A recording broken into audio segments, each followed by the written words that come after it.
Hey, what's up everyone, and welcome to tonight's episode of Resident Roleplay. This is a show where a group of friends and I get together and play homebrewed tabletop RPG set in the world of Resident Evil.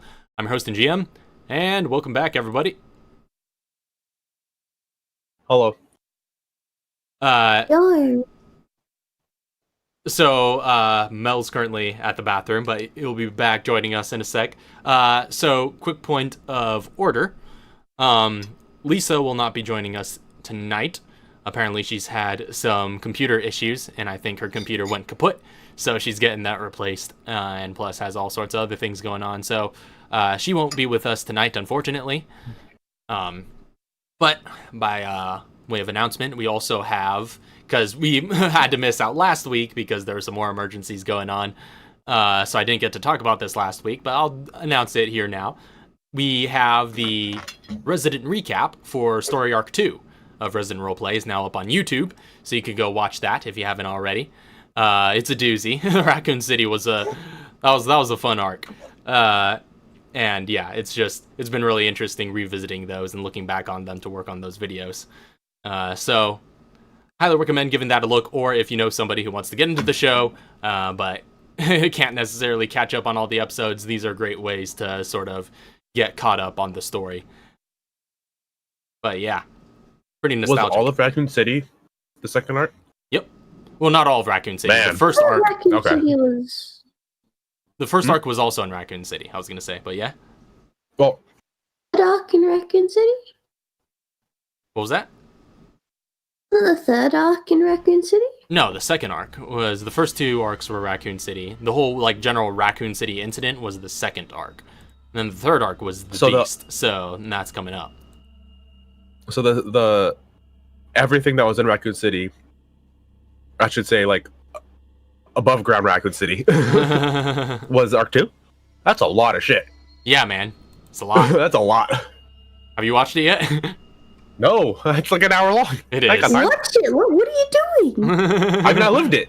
I was there. Actually, no. Honestly, there'll there'll probably be stuff that you probably forgot about, because I certainly remembered some little nuggets going through there. I mean, I'm always gonna remember. I'm always gonna remember chucking 2 liquors out of a window. No, that was great. That was great. I watched the whole recap. Hey, guess who's here? I'm sorry, I just had to let it. Save us. I lived it and still watched it and watched all the episodes so far. I still need to watch the recap. Welcome back, Mo. Welcome back. Well, back.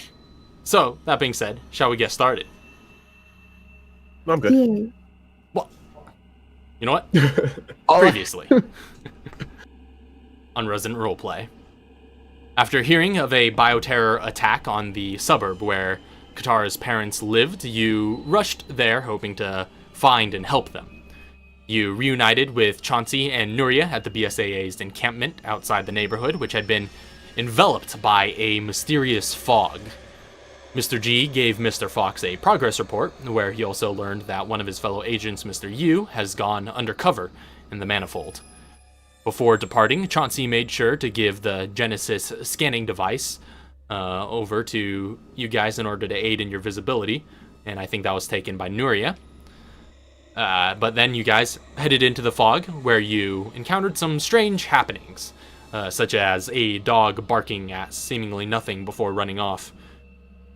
Then in one of the houses you heard a sound, and upon investigating, found the BSAA soldier Ali Gold, banging her head against the wall and rambling nonsensically.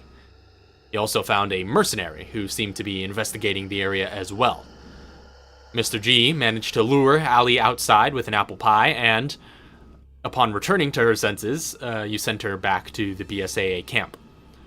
You found that this mercenary was searching for Mario Feliciano, who is the person you presume to be responsible for this outbreak, as well as the son of your former nemesis, Ernesto Feliciano.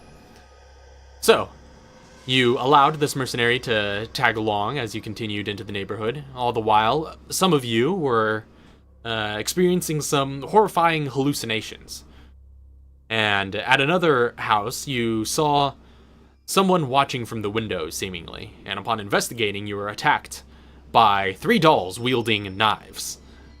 You quickly dispatched these dolls and continued searching the house. Katara seemed to encounter her mother in the bathroom, who accused her of being responsible for all this, but this too was a delusion. Meanwhile, Nuria stumbled upon a grim painting of a man holding a hook, but the man then floated out of the painting and attacked her. And upon hearing her scream, the party rushed to Nuria's aid and battled this ghostly figure. Katara used her flashlight to stun the creature, which soon dissolved into a cloud of mist and attempted to escape. Though it would have been invisible in the fog outside, Nuria used the Genesis to locate the creature, which then allowed Katara to finish it off by burning its remaining form with her flashlight. So, that's where we left off a couple of weeks back. So to pick things back up, Katara, Mr. G, and Nuria, you now find yourselves on the lawn outside the house, having dispatched of this BOW.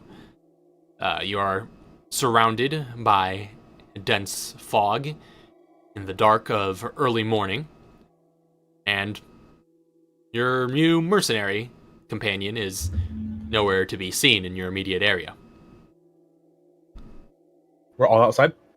At this point, yeah. All right, well, Katara, where's your house? Well, if we just go this way, even though it's all fog, we'll get there. Well, I hope you're still, you've got your senses left. The hell's that one guy? I have no clue, but I need to go back inside. I saw a yellow herb around. Didn't we pick those up? You guys left them all on the kitchen counter. We left them on the counter. Yeah. Yep. Right, yeah. You left a bunch of herbs just stacked up on the counter. I think it was all herbs. Yeah. Like there was like 5 herbs. Yep. There was 5 of them. 3 green, 1 red, 1 yellow. I'm looking at it right now. All right, we need some herbs. All right, someone go in there and grab them. I'll keep a lookout out here. Oh, we actually have 2 red now. Wait, no, I'm doing the wrong voice. Yeah, so she'll head inside real quick, just to just to kind of grab them. All right.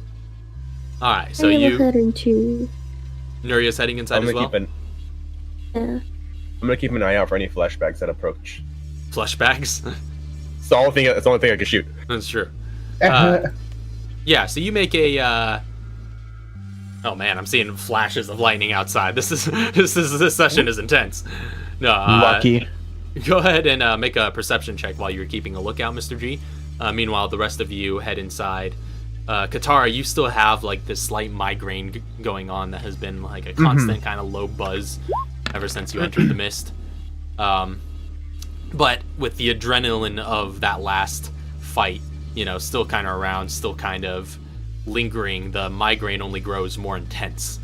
You feel almost a burning sensation in your veins, like the virus coursing through you is straining itself, like it's seeking to do more, like it grows restless. She gets into the kitchen, and I assume there's like a seat. So yeah, there are like some just, stools that you could like pull up. And she'll sit down. She's like, Katara, are you alright? Yeah. I'm going through same thing that's happened before with this virus. And she'll pull out the formula Well, a that small she vial. has. And, yeah. And she's just like, it's just these. I have to take these ever so often. Well, as long as you're alright. Yeah. And she'll just take it. All right. Yeah, you take out everything you need from your chem set and just like get a little a bit of it out from some sort of syringe and then stick yourself with it. And for the time being, you feel like this sudden surge of energy flow through you, and by the time that jolt subsides, you feel the migraine seems to stabilize for now. You seem stable once again. It's like, there we go. I know this probably looks really bad, but it'll get better. I hope so. Can I ask you something? Yeah, sure. Well, I know it wasn't real. What I saw in the bathroom, what my mom said to me, or what I thought she said to me. But I keep on thinking back to this. I keep on thinking back to the incident in Tokyo. I told you about it, and the Scorpion telling me that, she could release secrets and all that other stuff. And then I also think back to beforehand with Walker talking about how if we kept on messing with his stuff, he could potentially send or do things to show his, in quotes, power. And after all these incidents, we took out Scorpion, we took out Ronan and Scott. Do you think this is my fault? All of this? Laura, of course it's not your fault. I just can't help but feel like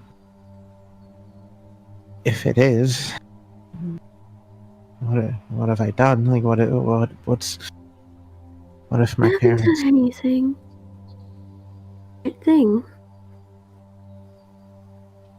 Anything. This Elliot Walker is the problem. You haven't done anything wrong. That's not a biased opinion. Thank you. It's at least calming me down a little bit. We should start messing with these herbs. See if we can get everything together. Right. With that, I'm gonna go through and combine, because I remember you said the yellows don't do anything by themselves, so... Yeah, you need to at least combine them with a green, which you can combine two herbs together with your craftsmanship feature, without having to make a roll. Okay. Since those are DC 5 crafts. Okay. Yeah, I was gonna have her do that, just Alright, green so just and a yellow. green, yellow. Yep. Are you gonna go through and use it right now, or? I think I'm gonna wait to use it. Alright. Because she has full hit points at the moment in time. Although I did have that stipulation where if you use it when you're at full, it'll just make it so that, no matter what you roll, you'll like be up to full of your new. Oh, you know what? Yeah. Actually, yeah, I'll do that. Okay, yeah. So go ahead and roll your HP. All right. Great. Which your con, I think, your modifier has increased since last time. So. Oh, with that. Yeah, with this last level up. Oh, I didn't realize. Oh. I didn't realize that. I will, Did your con go up? What's it at now? 30? I wish. No, we're close to we're close to that 20. Yeah. So yeah. I mean, it goes up by 1 now whenever I roll. Do. And +1 for every level you have so far, or every skill orb. So it goes up by another 16. Whew.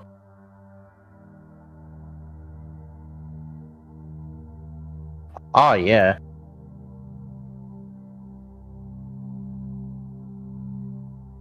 Oh, that's nice. She feels Yeah. good. So yeah, I think you're. Oh yeah. So I think your hit points right now should be at 136 plus that 16. Yep, 136. Yeah. So 1. Yeah, 140 total. Yeah, Yeah. 136. Yep, 152 total. So That's while insane. Katara's doing some craft, Nuri's writing down some notes. All right. You're scribbling in your little notebook. Do they hear anything inside the house? Do they hear anything? Or Yeah, there's another person there. don't seem to hear too much. I mean, you guys can make perception checks if you like.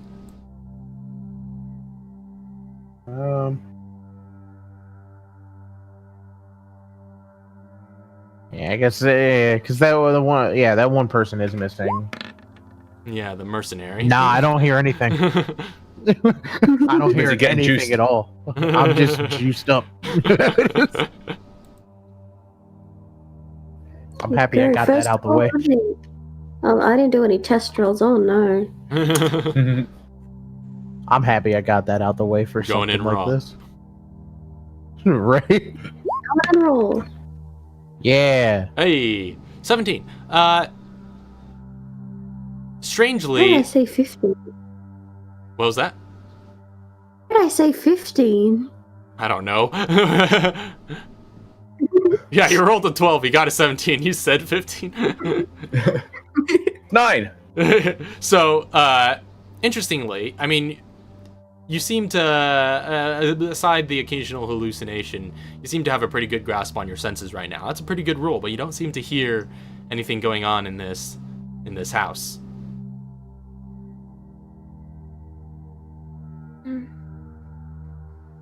It's pretty quiet in here. Yeah, I don't hear anything. This makes... The ghost creature must have been the only thing in here. Oh. Well, at least I'm not hearing anything else, so unless another creature comes out of a painting, which I really hope it doesn't. I already cut it in half. That's true. Let's not think about that. We should probably get out of here soon, though. Yeah. Well, I gotta mark off something real quick. So the yellow is gone. And now there's 2 green and 2 red because I got a red upstairs from the medicine cabinet. So I can make 2 green reds. I'll have Nira use treat winds on herself. Okay. Still a bit hurt from earlier. Is that thing knocked her down into caution in one hit? If anybody has... Oh, right, no, I have the space for it. What am I talking about? I don't. Yep, so I'm carrying 2 green reds on me. Yeah, if you need a pack meal, I've only got 1 square or 1 block open. I gotta jump down to recovery real quick. That's alright. 8d4 plus 8, that's what cool.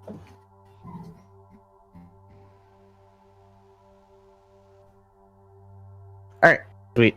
So I have the 2 green reds on me at the moment, and yeah, we're good. There's nothing else. All right. Let's pack all that up.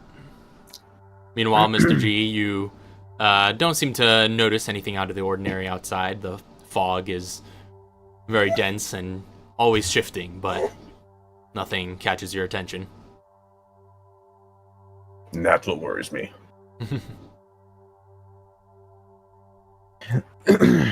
Get outside afterwards and just be like, All right, you ready to go? Yeah. Yep, coast is clear as far as I can tell. All right. Let's start heading this way. All right, you start All right, leading them boss. in the direction of your parents' house. Continue down the road, down Ankeny Road, for quite some time. A few more minutes worth of travel. It's all, again, quite eerie all the way. You know, all these cars parked in their driveways or in garages. All these empty houses you're passing by. There's real ghost town vibes, and it's just made all the more foreign by the fact that you could only see so far out before it's just fog. But as you guys continue leading through the mist with, you know, Katara, you know the way fairly well, and it's pretty straightforward. It's just like essentially one road that continues going down. You know, your the house that you're heading for is pretty much near the end of it, towards the end of the towards the cul-de-sac sort of area. But you continue down in that direction. Go ahead and oh wait, what was I say? I was like, so during that time, like she's, you know, trying to keep an ear out for anything that could be like sounds around the area or whatnot. Yeah, I was gonna say, go ahead and make a perception check. Okay, I was like, she'd also look in the area and be like, could you use that the Genesis? Yeah. I'm also like Take a peek. a good ways behind them as well with my rifle. Gotcha. So you're sort of sticking near the back. Oh yeah. So I think I have advantage on this with Genesis. Yeah, if you use the Genesis, you can make a perception check with advantage. Although, I don't know if I specify this on the item's actual card, or not, but it should specifically be perception checks that rely on sight. So, but yeah, generally speaking, yeah, that's the case, because it doesn't augment your hearing in any way. Or smelling or anything else. Yeah. To my ear. Oh, I can hear things. Just like Whoa.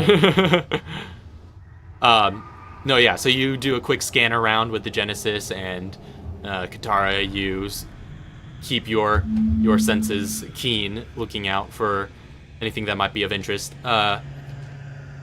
Nuria, you don't really pick up anything on the scanner. Coast seems clear. But Katara, as you guys are, and you would know from the sort of landmarks that you recognize around you that you're starting to get near to the house, and as you get pretty near to it, you see kind of in the distance, kind of near the edge of where the fog starts to become really thick, you see sort of shapes in the fog. Almost like sort of tall figure standing on just like long, skinny legs.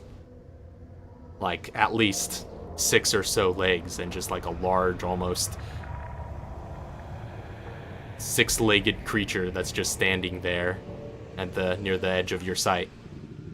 do I see this? And so she looks at the others and is just like puts her hand out and is like, "Don't move." And Insta freeze. she pulls out her scar Okay. and is just kind of like holding it there, like in the event we get attacked. But she's gonna start being like, "Let's start backing up a bit." All right, you kind of have your sights fixed on this shape. You do back up a little bit, but like aside from your own movement, this figure doesn't seem to be moving at all. Yeah, we'll just wait. Keep fine, John. And she's like, "I don't know what that is. How far is it away from them? Like in terms, like, like judging distance?" Yeah, I think I said the fog becomes heavily obscured at, I have it written down here somewhere, at 60 feet. I So think it it's was 30. around. Okay. So yeah, it's lightly obscured after 30 feet, heavily obscured after Okay. 60. So it's somewhere around 60 to 65 feet. It was just on the edge of your vision. 60 to 65 feet on the edge of her vision. Mhm. Okay. Why'd we stop? And she's like,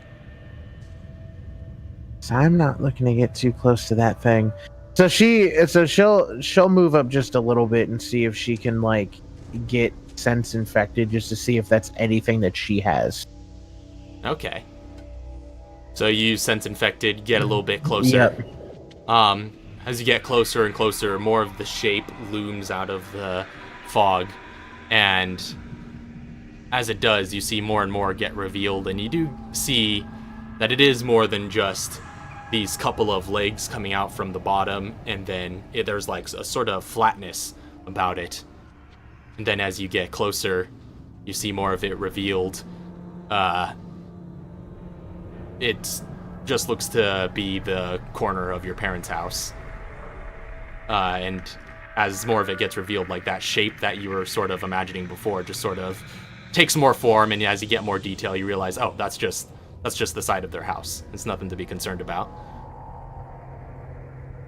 She's like, okay then. Come on. That being said, you did use sense infected, right? So Yeah. what infection origins do you have again? It is T-virus and Los Plagas. Okay. So yeah, you get a little bit closer.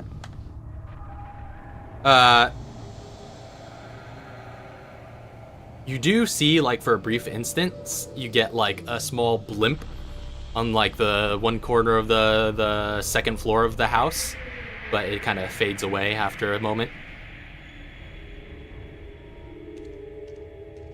She kind of tilts her head a little bit. She's like, that doesn't seem... Well, actually, no, that doesn't seem right at all. And she's like, all right, we need to start going in, but let's see. Let's not try to kick everything down. Don't want to startle them. Of course, you don't need to tell me that. She's just like moving up, and moving up to the house, like more towards the front door. Is like the door closed? Does it look like it's cracked a little bit? Approaching the door, the front door, and you see again their house is kind of very much akin to the rest of the houses you've seen, just a standard two-story suburban home. You see, there are a couple of windows too through which you can see the dining room and the living room in the front, and they have a garage off to the left-hand side if you're facing it. But the front door seems to be slightly ajar, and as you approach sort of the lawn area, the door just creaks open a little bit, and you hear Katara. You hear a sort of, for a brief instance, very close to your ear, just step inside. Jeez. She's like, really now? And just looks back. She looks back and she's just like, did you hear that? Are you seeing anything in there? Listen, something just told me to step inside. Well, do you see anything? I didn't look. Yeah, that's a problem then. I just heard something whisper to me, step inside. So she's not gonna step inside. She's gonna look at the windows. All right. She's just looking around the windows. I'll say with your passive perception, you didn't necessarily hear the whisper, but you might have heard like a faint hint of something there.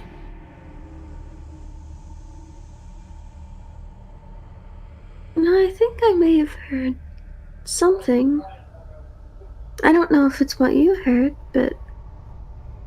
Huh. Yeah, like you couldn't make out any words, but you could have perhaps heard that there was a voice suddenly there.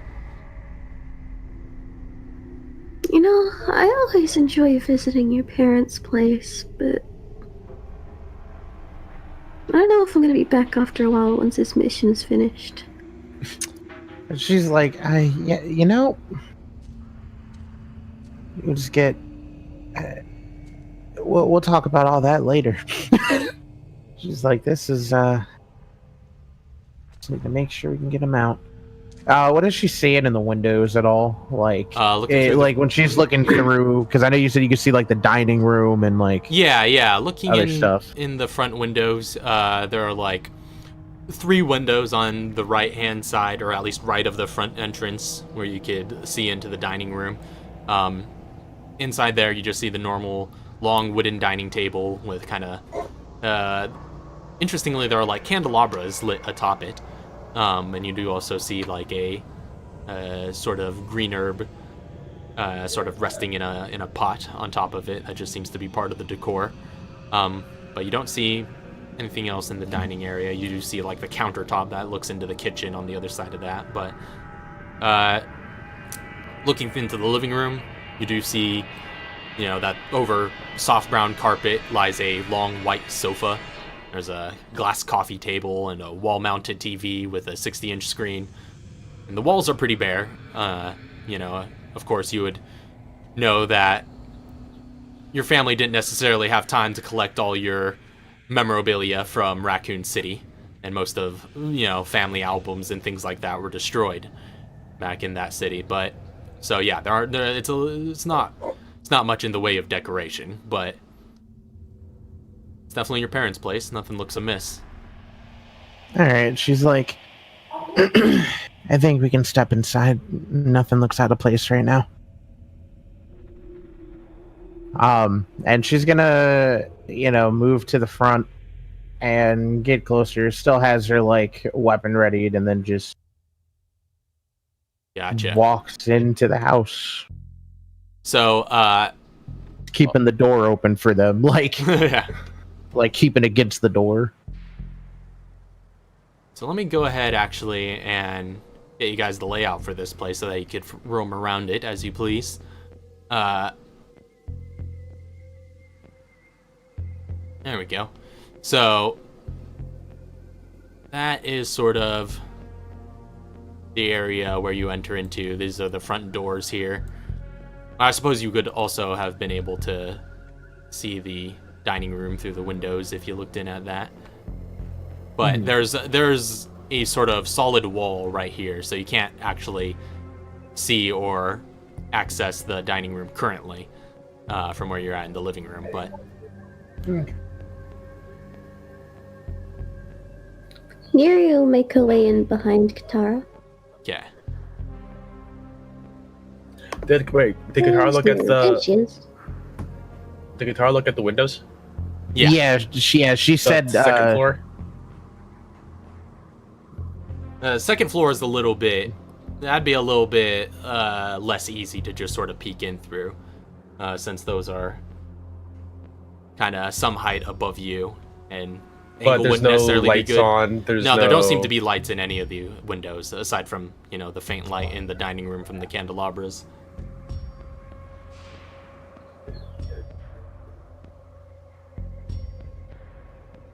For now, Mr. G will stay outside and just kind of like make sure you can keep an eye on everything, and just wants to see the face of the house. Okay. And I'm keeping an eye if I see any movement or anything. All right. Go ahead and make a perception check with disadvantage from like the darkness at that range and the sort of obscurity of the mist. Okay.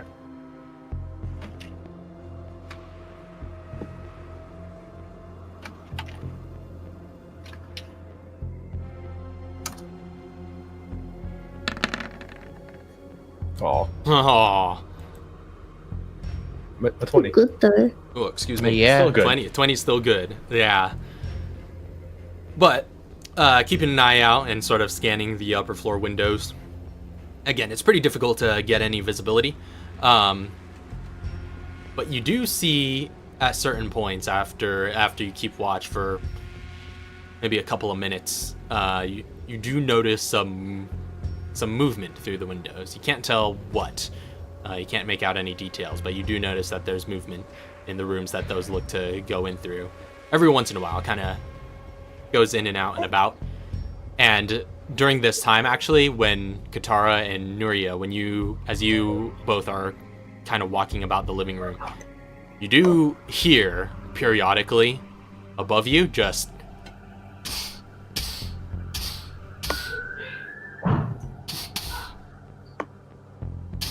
And just heavy clattering above. I'll be pointing out any movement I see in the upstairs windows. I don't really like the sound of that. Neither do I. Let's check the downstairs first before we decide to head up to whatever that is. Yeah, for all we know, maybe your mom's cooking in the kitchen. Exactly. You know, maybe we just didn't see her. She's checking this. She's checking this door. Like what? Yeah, so that's What is? that door. You try the handle; it just seems to be locked. You get the sense from the other side. Well, I guess Katara would probably know the layout of this place pretty well. You'd know that on the other side of this is the laundry room, and you do know that there is like a hallway. If you were to go around the other corner, that would lead to some more areas and another door that could access the same laundry room.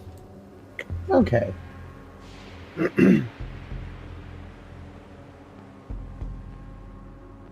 And you would know, yeah, this door or this stairwell leads up to the second floor. Okay. I'm gonna go over here. Erie's trying out this door. All right, try out that door. It seems to open up, and it opens to a small sort of garage area. You do see a storage chest in one corner. You see tools lining the walls and various other things. There's a gray BMW that Katara, you know, belongs to your parents. Yeah, there are some like materials here, like some scrap material, some gunpowder, things like that. If anybody has need of them, but. And that's all you see. The garage doors are down. At least we know they're home. She's like, well, there we go. They are home. Let's head around. She's like, let's head around over there. We can't get into the laundry room right now, or at least the area to it. Just going down here, peeking around this corner because like. All right. Because that is a corner. Yeah. So peeking around the corner, you do see the rest of that hallway.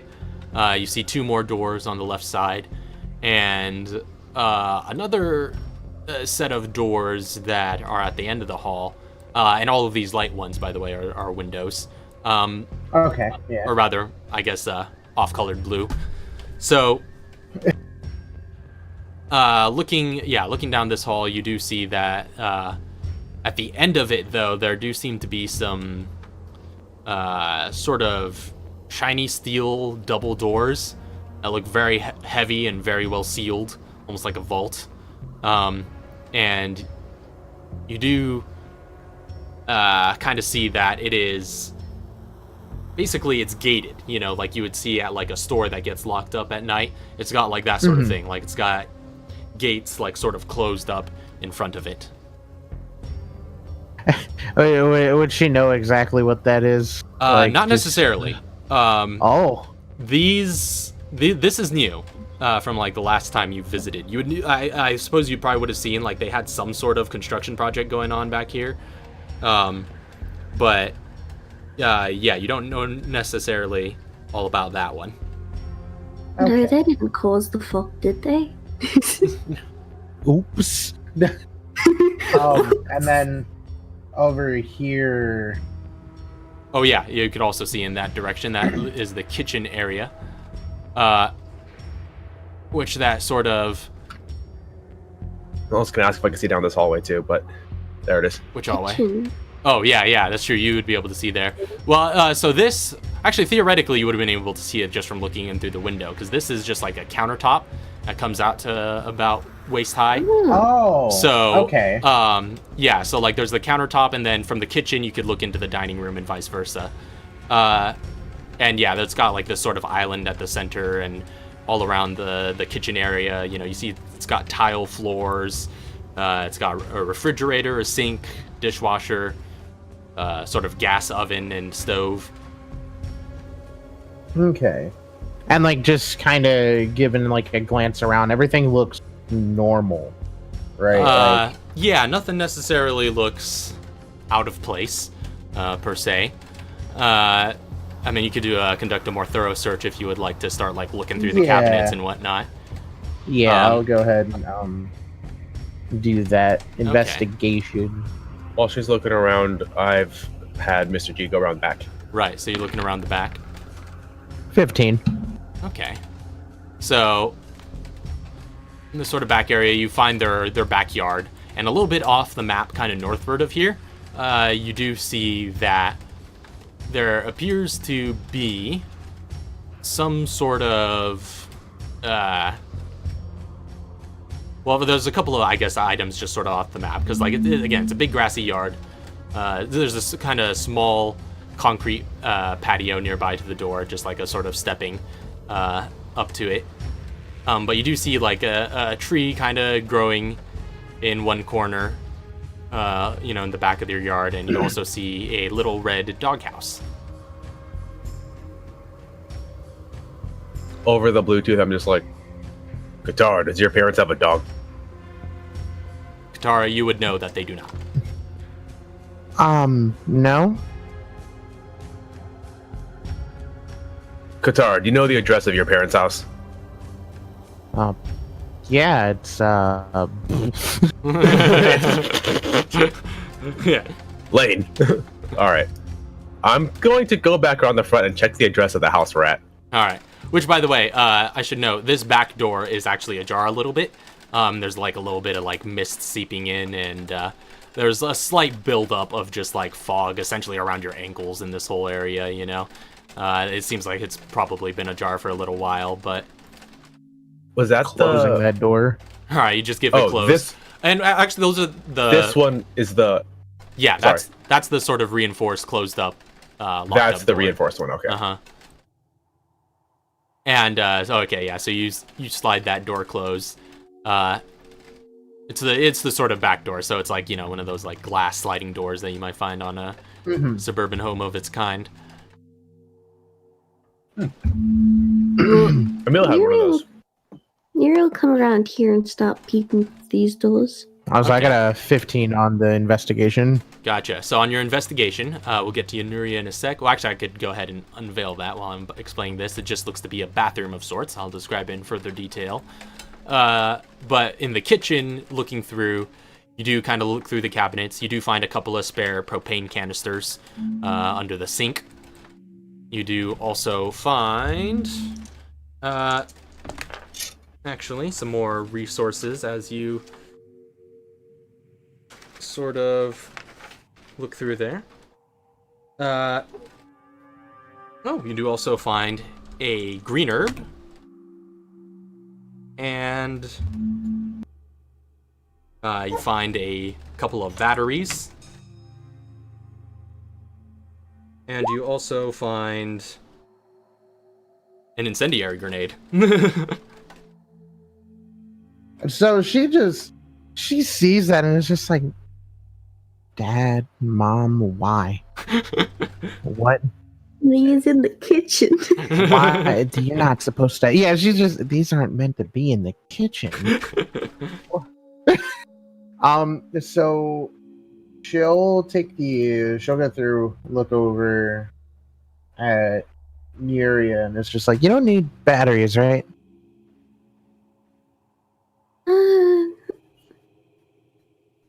Oh, I don't, but I can carry them if you need me to. Oh no, it's fine. I have enough room. And I'm gonna put the batteries in. I'm gonna go through and take the batteries. All right. Let's take hold of the batteries. And that. While she's walking through here, she's reloading her spark shot. Gotcha. Making sure your spark shot's all fully loaded. Meanwhile, Nuria, as you peek into this little bathroom, Yeah, it is. Well, it is what it is. It's a little bathroom. It's got tile floors. You know, a little bathtub and a sink with a mirror and a medicine cabinet.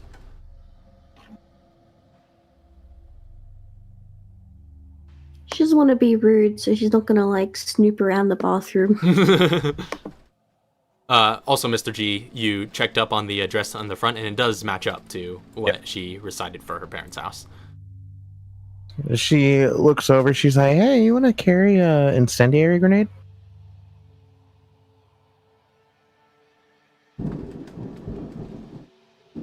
Ooh, What was that? There's that some was thunder. Distant thunder That was over loud. Des Moines. That you guys she hear. just I don't hear that. And I'm Want a here. grenade? It's out there. I don't think I have the room for that. Yeah, someone was gonna get rid of her resistant gloves. Yeah, I don't have the room for that. Yeah, looking in here, I don't. Oof. Yep, I don't either. So that's I just can gonna. carry all the batteries if you like. That clears up room. You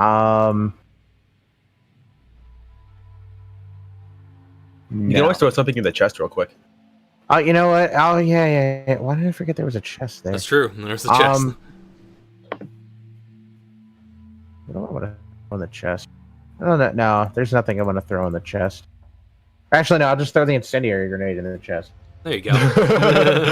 I'll just throw that in the chest, and then the propane canisters in the chest as well. Okay. Two things you definitely want to have side by side. Yeah, right. She gets on the Bluetooth and is just like, so like I have a chest in the garage, so if you ever like need to come in here and like hold a grenade or something incendiary, go ahead. Neria's And you're- also changing up the syringes in her hyper gun. Okay, gotcha. Replying back over the Bluetooth, Mr. G is back here again in the yard going, and you're sure they don't have a dog? Yeah, I'm fairly positive.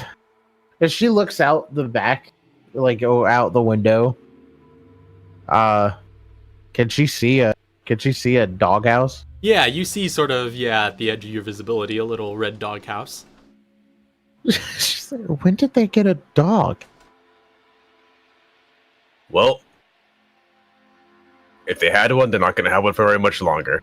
I'm going to start heading towards that dog house. All right. She's like, oh. Start heading towards that doghouse. don't shoot the dog. Who said anything about shooting it?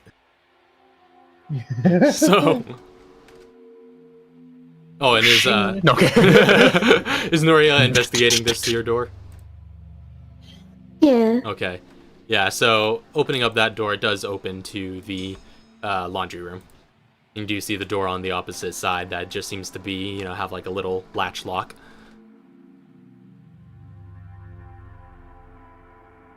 But yeah, so yeah, there are these two little doors, and you see, there are some like detergents and stuff just set atop some of these laundry machines. You could get 2 chem fluid worth of stuff out of here. Ooh. Throw that in my bag. All right. So is this door just like the locked door over here, just locked? Yeah, it's just Really? latched shut from this side. Alright, she just opens it. Okay, you get that open. What color? And then the only other thing that she's gonna do next before she's like, all right, I guess we're going upstairs, is she wants to investigate this door just a little bit more. Like, what, like, does it look like an elevator? In quote.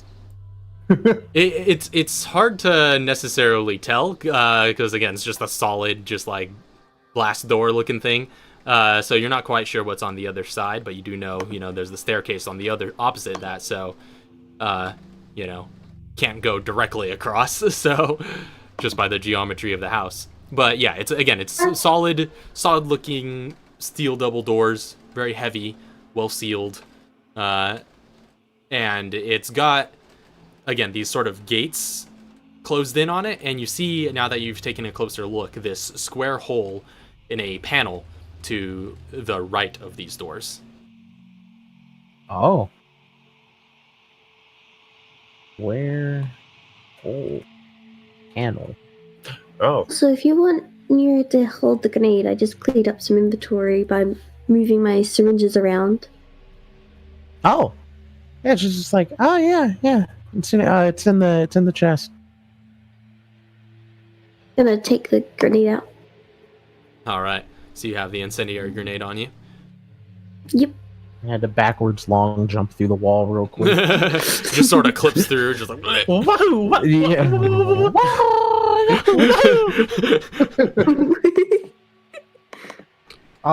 So they still hear that like thumping and all that other all stuff. the while as you guys are just like sneaking about like the Scooby Gang, you just hear this ominous just overhead. Every once in a while, the Bluetooth. every once in a while you see a little bit of dust fall from the ceiling. She gets on the Bluetooth. Oh no, go ahead. I was gonna say, do I see any windows in the back? You do see some windows in the back, but they Same thing, or these don't look into any rooms. It looks like maybe it might be like some sort of continuous hallway you're looking in at, from what you can gather. But you don't see any movement. am I basically looking into like the upstairs version of that? Basically, yeah. Okay. And no shadows, no nothing like that. That was on the first floor, or the front of the house. Okay. Yeah, nothing like that. Okay. She gets on the Bluetooth. All right, so we're hearing some very, very just loud footsteps or just rummaging. I don't know. You want to come inside? You want to come upstairs with us? You know what? As tempting as that sounds, I do have a date with a dog. Just don't kill the dog. I just want to check out this doghouse really quick. All right. So And then Mr. G will come around. you take a look at the doghouse. You do see, I mean, it's this little doghouse, right? So you could kind of get down on your hands and knees and take a peek in there. Looking inside, it does seem to be empty, save for the... Find it here. Yeah, so it's pretty much empty, but there is like a small tarp just like covering the floor. I'm going to remove everything inside of the doghouse. If I need to, I will upend the doghouse. All right. So yeah, I mean, you could just like, you grab that tarp and just, just pull it out. And as you remove it, you do see below it was a sort of shallow hole that was just dug in the dirt. And you do see a sort of hand crank set in it. Aha. All right. I got your dog. I'm coming back in. Oh wait, hold up. So she's just it's like, Neri, come here. Apparently you got a dog? Yeah. What? Wags his tail and everything. I'm just going to like spin it. She just stares at you like, really? She goes, Hey, look. wait a minute. What is I made what's that? Is it a square? I may not... Is it a square crank? It does have a square peg at the end, yeah. Mr. G is going to like hand it over and say, hey, look, I may not have been here personally, but I've kept enough tabs on your parents to know that they're into some weird shit.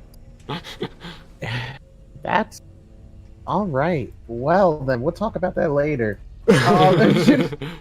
She just goes, okay, and just inserts the crank and starts. All right, you start cranking, it's like, and it just starts, that sort of mechanical stuttering noise. As you do, the gates on these double doors just separate and start opening until you're looking at the steel double doors themselves. And with the gates out of the way, you can kind of see more detail on the actual doors. The doors... How loud was that? Reasonably loud. Not any louder necessarily than your speech tones right now, so but it did make some noise. But it wasn't like a it wasn't like a big old thing. But looking at the sort of doors in front of you now, you do see that on the left hand door there looks to be some sort of square indent set in it, almost just like 1 by 1 foot sort of square indent that looks like something might be able to fit into it. And then on the right-hand door, there looks to be some sort of biometric handprint scanner. That's a big square indent. I don't think the crank's gonna fit in that. She looks. She's like, what? Puts her hand on the scan. Puts her thing on the her hand on the scanner. All right, you put your hand on the scanner. You see like the light, this sort of line of light just like scan by, and after it does, it's just like, and it doesn't seem to recognize your handprint. And she's like, all right, then I guess we're heading upstairs. Well, I mean, I was kidding about your dog, but parents are a different story. She's like, no. Well, we need one of their hands. Yes, and they'll be here and alive. Oh, you're still on that assumption. Okay, got it. Before she leaves the door, Neri's gonna try to put her hand on the door.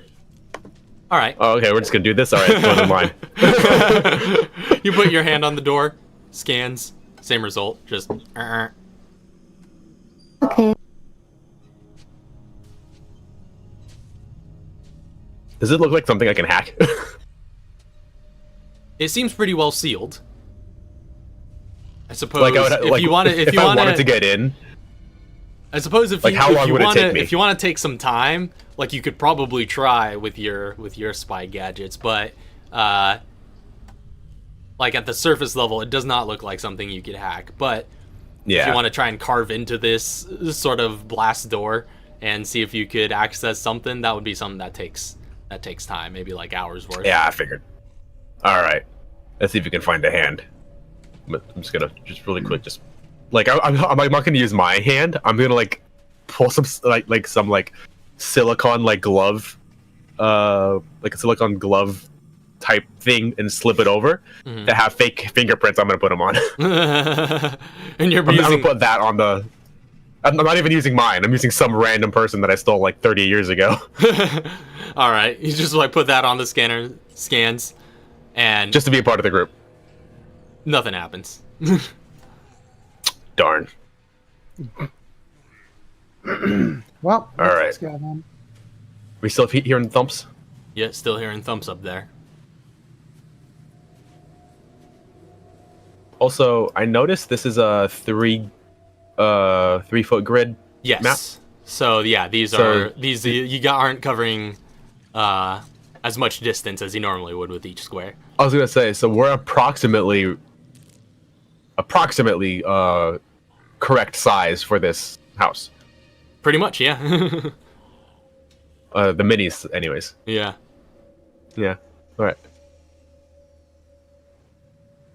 All right, yep. And she's like, time to head up, and is going to try and stealthily head upstairs. All right, make a stealth check. I'll have Neri stealth as well. All I right. mean, an 11. Yeah, everybody who's going to go stealthily up, Well, I mean, make stealth checks. let's go quiet. Oh. She Ooh. trips on the stairs. All right. So you guys start making your way up these steps, just like going one at a time. I presume Mr. G is sort of sticking near the back. And Katara, you sort of taking the lead, knowing what's ahead. You head up and you get to the second floor. The staircase ends at I guess I could kind of show you here. But it ends at like the intersection of two hallways, basically. Like the corner where two hallways meet. And upstairs, it's just all hardwood floors, and you see some doors down the halls in either direction. There you go. And so you start sneaking up here, and as you guys are going up, it's all dark in here. So at one point, like Katara, you kind of lose your footing a bit, and as you do, you kind of trip Nuria up, and she just like falls and just like just clatters down a couple of the stairs. She's like, and as those clatters happen, like, and again, all the while you've been hearing like this, just just periodically, just sporadically up in this area, and then once that happens, you don't hear anything for a couple of seconds. She stops. She's like, Then you hear at the same time, just two different doors just go and open up. And you see, from where you're at, actually, you could see both of these. You see a hand sort of like clutch the upper door frame of this door south of you right here. You see a hand sort of clutch the upper door frame as like a large figure just ducks and steps through. You see what looks to be a giant, kind of 9-foot tall gentleman with gray skin in a just dapper blue suit and tie. Just step through, and then just stepping out the door at that end of the hall, steps another gentleman.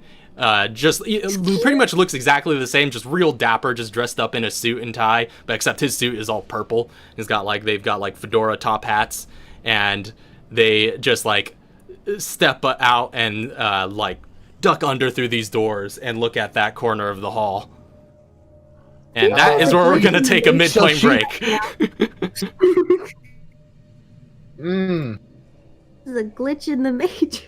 Yeah, as they just sort of step out, look at that corner, and they're just like... Yeah, no, she would have been down the stairs. Yeah, so that is gonna be where we're gonna pick up after the break. And, well, we'll see where we go from here. So, we'll be right back.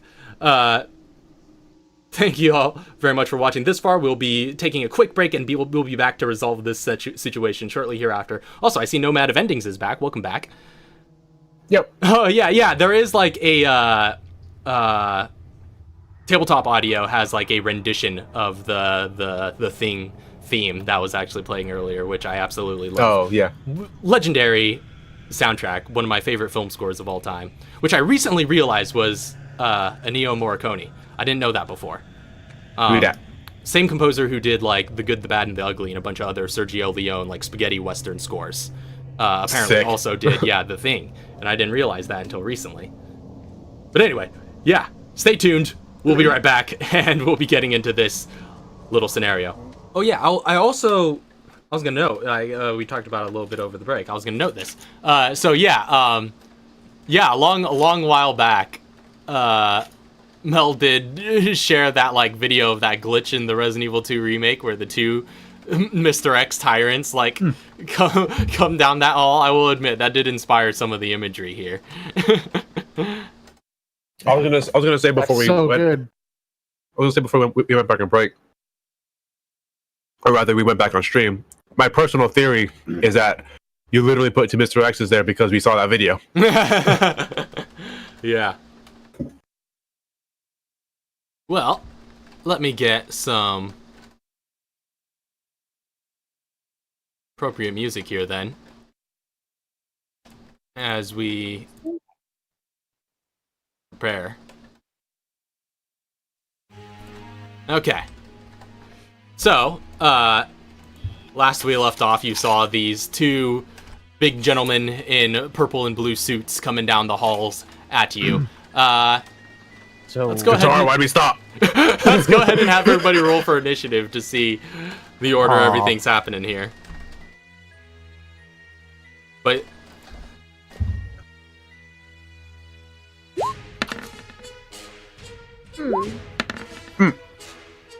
Wrong number. Katara's getting out of this. Yeah, she is. Nope. okay. Give me a sec.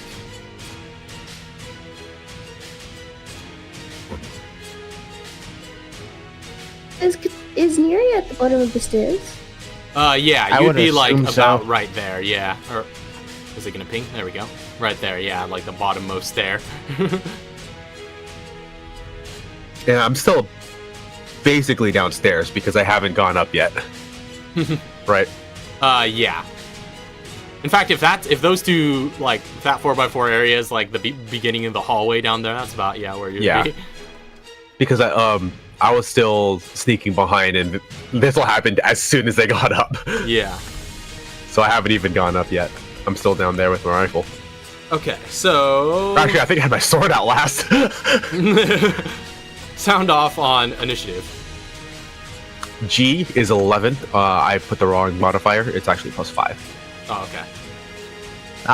Guitar is 23. Whew. There he is, a measly 5. Nuria at 5.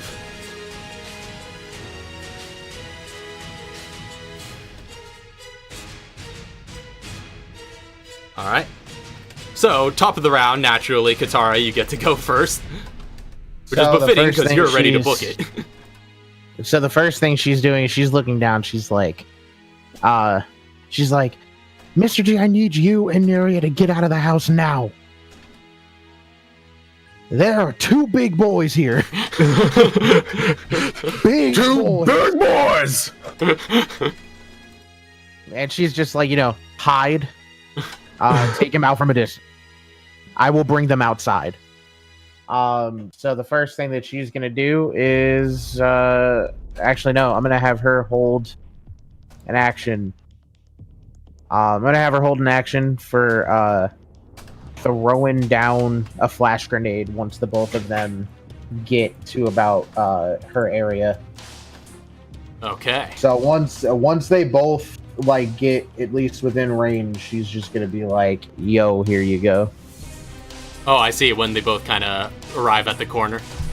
Yeah, when they both arrive at that corner, she's just gonna be like, "Bam." I think what fascinating. I'll do is get right here. All right. So I'll you're get about right here, stop, and then just have that flash grenade ready. All right. Good to know. So that's Katara's turn. Next up, the tyrants are going to take their turn, and they are just like taking one step at a time, moving down this hallway. And as they get to that intersection, you get to throw your grenade. So he's going to move 15 feet there. He's 30 feet there. I need to. And they need to open up make my thing. con saves. Yep. For purple Oh, yeah. and for blue. So they both fail, Oh, snap, Oh, son. yeah. and You they just- take 3 flash. Did you just stun these boys? Yes. Get your flashlights out, everyone. We're doing this. Yeah, so you throw that flash grenade there and just a loud just bang just stops them in their tracks, and they're just like, "Ugh," and you see these big guys just start flailing their hands around. Just they seem to have been momentarily blinded, deafened, and stunned by Katara's flash grenade. And that's all they can do because they're stunned. So that's the end of their turn. Mr. G, you're up next. Well, see, thankfully they didn't get to come any further because they would have seen me, and I'm still hiding, right? Technically, because they stunned before they would have gotten a visual of me. Oh, yeah, I would say so. And they don't. I think you did decent on the group stealth check, I think. Oh, right, map. I don't have it up on the stream. That's what I was wondering, because I have a There we go. 26 on the group stealth check. And Yeah. They wondering wouldn't if have that would- been they wouldn't have been aware of you going into this. Good. So I don't have to use my bonus action to hide, which means I can bonus action spot. I'll say blue. Okay, so you go up there and spot the man in blue, dapper looking gentleman. Let's say purple because that's my color. Okay. Yeah, And he's also I stealing think your I have a thing. better shot at that one. That's true. He would have some cover since you're going upstairs here or looking up the stairs. Well, they're stunned, so It's true. I'm just gonna get or I'm gonna get. Let's just get there for now. So that's not very far. What is that? 6 feet? Yeah. All right, I'm just gonna like get up behind it and take a shot with my rifle. Okay. They're stunned, so that's advantage, right? Stunned, yeah. So advantage, and I'll give him half cover. Okay, I'll just 6 more feet to get. Or actually, I'll take. Was that like plus double and that's then? true. So that's So 9 more feet. 9 So you plus use... another. No, because it would be 3, 6, 9, 12, 15. Okay, yeah, there you go. 15 So it counts feet as double. total. So 15 feet. Yeah, and then with my rifle. All right, go ahead and make an attack roll. Headshot. All right. Oh my! Oh! Wow. I was gonna say, it's gonna suck for these guys. So you come up the stairs with your Muramasa in hand and just... I'm just, And then like, just- get your rifle. I'm just like,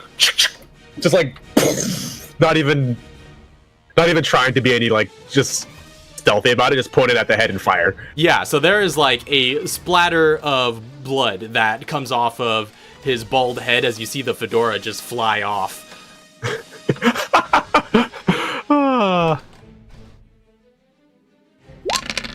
Look at those dice. No, 78 no. damage to the perp. All right. So yeah, that And then round just knocks him back, and he's still standing, but like his head just like shoots back a solid amount for a tyrant of his magnitude. He seems quite damaged. It's a disappointing number of ones. There are quite a few right. ones in those. Look at all I mean- those ones. 1, 2, 3, 4, 5. I mean, like that's still 78 damage on a crit. That Oh, could have been. yeah, That's yeah. true. That would have been way better though. If there were a bunch of ones. Oh, that would have been disgusting. All right, I'm using my second attack. I'm just kidding. I'm gonna Yeah, so you could just get... That's true, it was 15 movement, was exactly half your speed, so you could just get back exactly to where you half. were. So I'm going back to where I was. Alright, so you're I down believe there. that is all my action economy. Alright, Yes. well go ahead and make a perception check, Mr. G. Okay. I was gonna ask if I have advantage on Just this because I normal have the perception. guy spotted. Okay. I don't know if that would work or that's why, but just asking because it's out there. 18 on the perception. 18. You hear faintly, kind of in the distance behind you, another freaking tyrant coming up on your booty. No, I'm kidding. You hear faintly in the I was distance gonna behind Stay you. here. Oh, I think get triple clapped. Just again, very faintly in the distance, this sort of this kind of low hum out in the street that is getting closer and closer.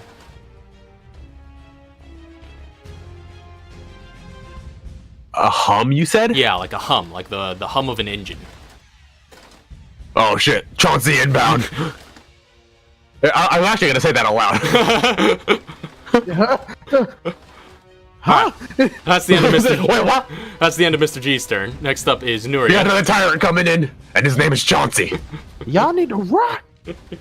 Nuria, you're up. And yeah, I'm saying where I'm at. Maria, so she's next to Qatar, right? Mm-hmm. As pictured. Yeah, she's going to use one anesthetic. All right. Ooh. If that's the right one. I think that's resistance. Resistances to damage of my choice. Right. Be bludgeoning and slashing. Her arm real quick. All right. So who are you giving that to? Tara, Oh, Katara. Gotcha. Sweet. give me your arm. Hands over arm. Yeah.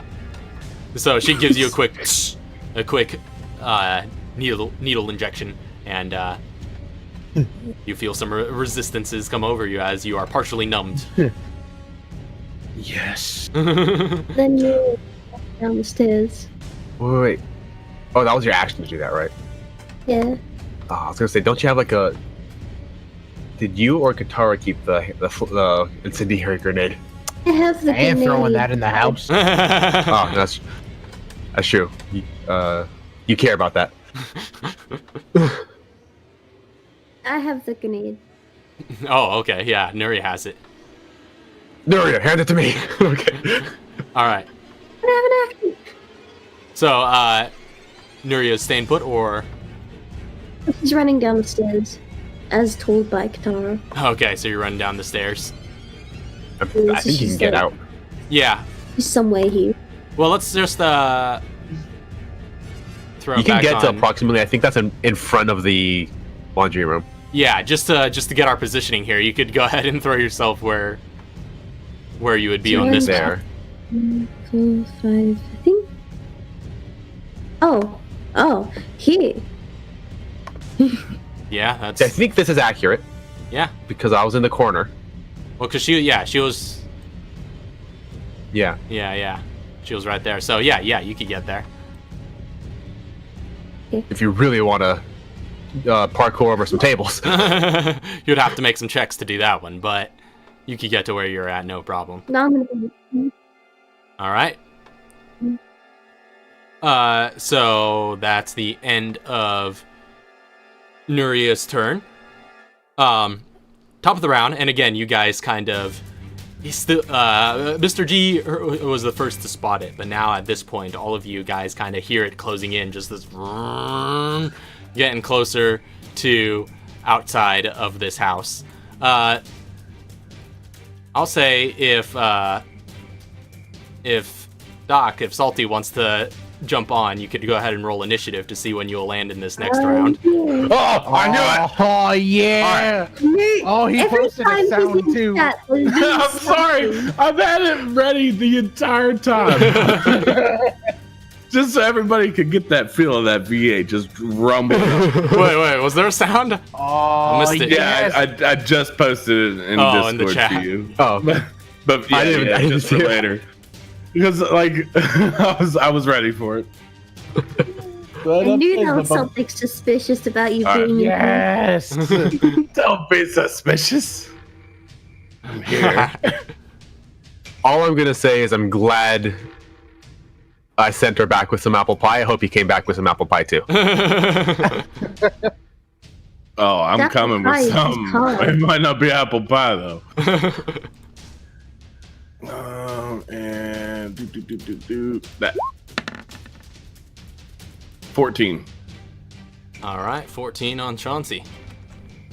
So, Get upstairs, Papa. back to Katara at the top of the round. Toast. She won't throw an incendiary grenade in her house, but a regular hand grenade's good, and they auto fail anyway. So That's true, it's a mobility save. she. I won't burn the house down. Let's take out a chunk. Oh yeah. Yep. So she Remodeling. pulls this pin and just goes, no. All right. So as that explodes in their 27. faces, oh, those are some good rolls too. Then you, oh wait, Oh, no, yeah. they auto fail, so they take full damage from that. Yep. As they take that like? 27 points of explosive damage as you there's this sort of explosion that rings out here, and just the shrapnel scars and chars some of the walls around them and just takes out so much of the carpet around there, but and it shatters the window right here at the very least, and they seem to have been quite damaged by that. Chauncey's rolling up, and all he just sees is just the window just go. And the last thing she ends up doing before moving down these stairs, or moving down the stairs just a little bit more, is so I never specified she put away her. So since that's still out, she's gonna use it. Oh, what was that? Was it the There's scar. the scar? Cutting out. Yeah, you cut out a Oh. little bit. Yeah. I'm gonna have her go through and use the scar, Okay. because I never specified I put it away. Mhm. Wait, So no, because didn't we have this already where using a grenade is not the attack action? Didn't you say that before? Well, for now, the rule is that it still is, but that actually is going to be okay. changing soon. wait, what? Because I remember there was something about that where throwing a grenade is using an item, or no, it was using somebody was casting. I think that's what it was. Not. Yeah, it was with I'm casting. guessing. Okay, so that's gonna get An changed. item, but yeah, I think I'm gonna change Yeah. it so that they're consistent between both of them, just because they're so similar. But for now, yeah, I will say it still counts as an attack because that's still what's written on the items. But Okay. So next, that's changing. yeah, Coming next up. arc. Okay. But yeah, you could still go ahead and make an attack Yes. for now if you'd like. Okay, cool. Yeah, so I'm just gonna have her go through and hit.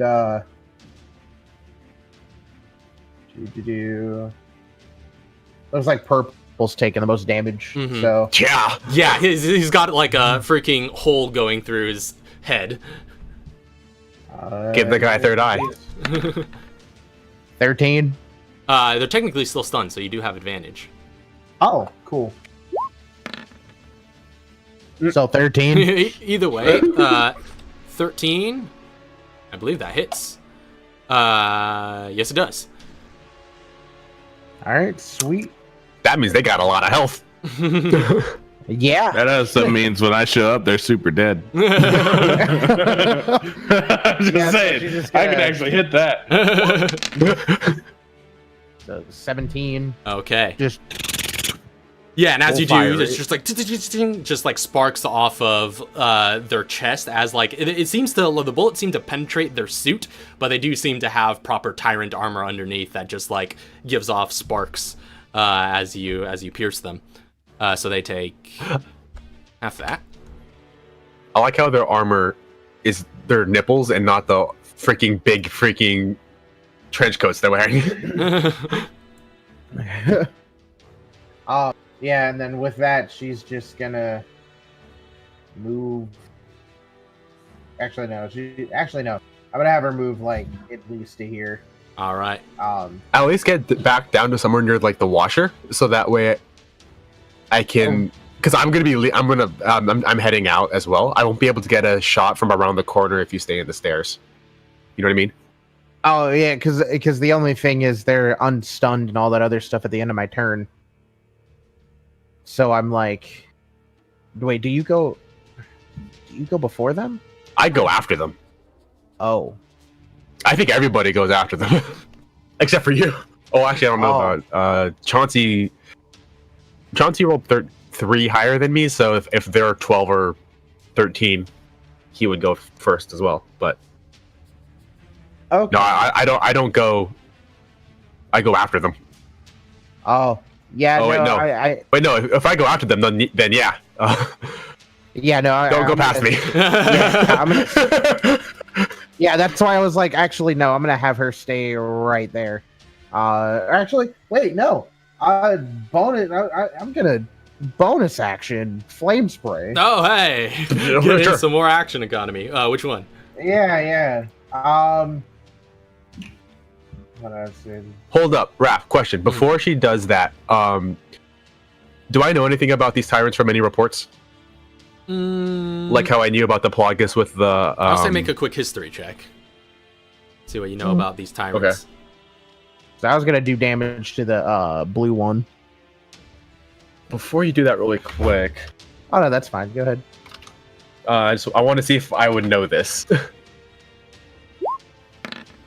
I don't think I know this. Never mind. You're good. You don't know too much about these tyrants.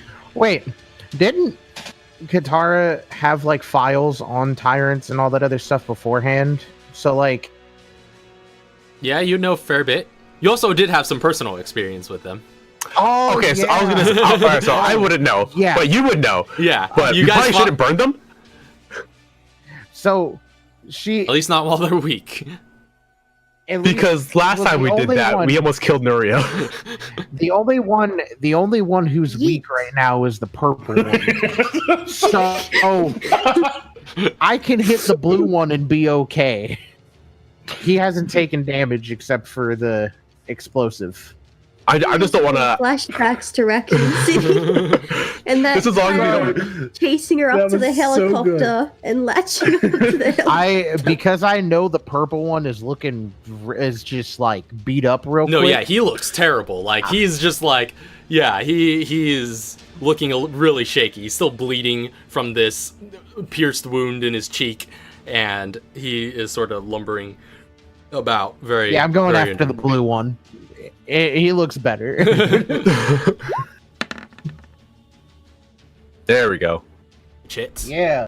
But still technically have advantage, I think, until the end of your turn. Oh yeah. Can you crit on a flame Yeah, spray? on the Yup. tool cast. It's That's an attacked, I guess. Yeah. Awesome. All right, so either way, hits. 14 flame just. All right, so you and the flames like wreath around him and begin to catch the sort of fabric of his suit aflame. That's Don't worry. bad. Don't worry. Someone pat him out real quick. He's fine for now. I'm gonna stay where I am. All right, you staying Just put? hit him with another grenade and blow it off. Yeah, no. Blow the flames off. I mean, Oh yeah. So- Yep, that's all she's doing. She's gonna be there. All right, you're staying there at the top of the stairs. Yep. Yep. Next up is actually going to be the tyrant's turn. So they're not happy, and as they're just like, "Ugh," and they shake off this stun, they begin to sort of move forward, and actually, I guess sort of coordinating their efforts here, because I'm looking at the geometry here. They can't quite all exactly fit right up to you, so Yeah. this guy's gonna walk up and just like start swinging his big old lumbering fists at you. So that is going to be 25 to hit. And, well, actually, also, as he, like, steps forward and this, like, I should also specify, I need all of you guys, or the three of you, to make wisdom saves. why? There we go. This guy is 23. I remembered that from the first fight Oh, yeah, you were ready to go. when I could not get out of that. I was so Oh yeah. Well, Why? My rolls are bad. So I got a 23 on that. And Mr. G? You don't scare me. Oh no. So... yeah. How about no? You see this lumbering figure reach the top of the steps, and seeing how tall and imposing he is, given the height of both the creature itself and the staircase that he is at the top of, it is quite a terrifying sight. And this is a tyrant. You are frightened of this guy. Oh shit. Oh, they're a lot faster when they're not stunned. Yeah. She's like, yeah, they are. And they actually get 3 of these unarmed strikes. So it's actually going to make, since you're like blocking the way, it's going to make all 3 of these against Katara. Since they're huge, you can physically block them away. That's Yeah. awesome. So it's 27, so I think 2 of those hit. Yeah. Barry's just having flashbacks to seeing all her friends get slaughtered. Yeah, just PTSD Right. to Raccoon City. So from the first hit, you take 14, and then 13 bludgeoning damage. But I think you have resistance for now, right? Because of 13. Nuri? So that, So yeah, that that's would be like what, 7 12 for both? and Or- 6. no, 12. So yeah, 13. Yeah, so 13. Yeah. Yep. 13 bludgeoning total from that. And then he's going to kind of back up to make way, since you got them kind of clogged up here. But you can actually make an opportunity attack against them if you want. Actually, Kick him in the shin. yeah, I'll just say 1 square. Technically, it gets a little finicky since we're on 3-foot squares, but I'll say you can make an opportunity attack, yeah. Well, Okay. And so 4. Yeah. Let's see how this goes. Really quickly, is Dang, that anybody's just like misses, probably. bones ringing? Bones or bones? not my fun. Yeah, like No. because Chauncey's like trying to get a hold of people as he's speeding down the road. No, actually. Okay. You get Okay. like, it's interesting as you're in this area and you try to make calls. You're getting like a lot of static and feedback from it. Seems like the signal isn't entirely clear. Okay. But so unfortunately you miss as you attempt to strike Yeah, at it that's as it fine. gets away. It's just like dunk and just like hits solid against the armor that's beneath their suit. It's just like, oh. You see Superman punch him, and you're just like, ah. Yeah. Yeah. Oh. Oh, that's different. Okay. Yeah, so it is also going to throw down 3 strikes at Katara. It's 18, Okay. 23. Yep. And yeah, so they all 3 hit. All 3 hit as just like throws down big hits. Let's see, going back to Call out when they do enough damage to bring you down to where you were before you leveled up. So that's 24 and then So 39. Well, just like- so 6 Yeah, plus 6 19. plus. Okay. yeah, 6 plus 6 plus 7 technically. Yeah, so yeah, that would be 19. Yeah, so Yeah.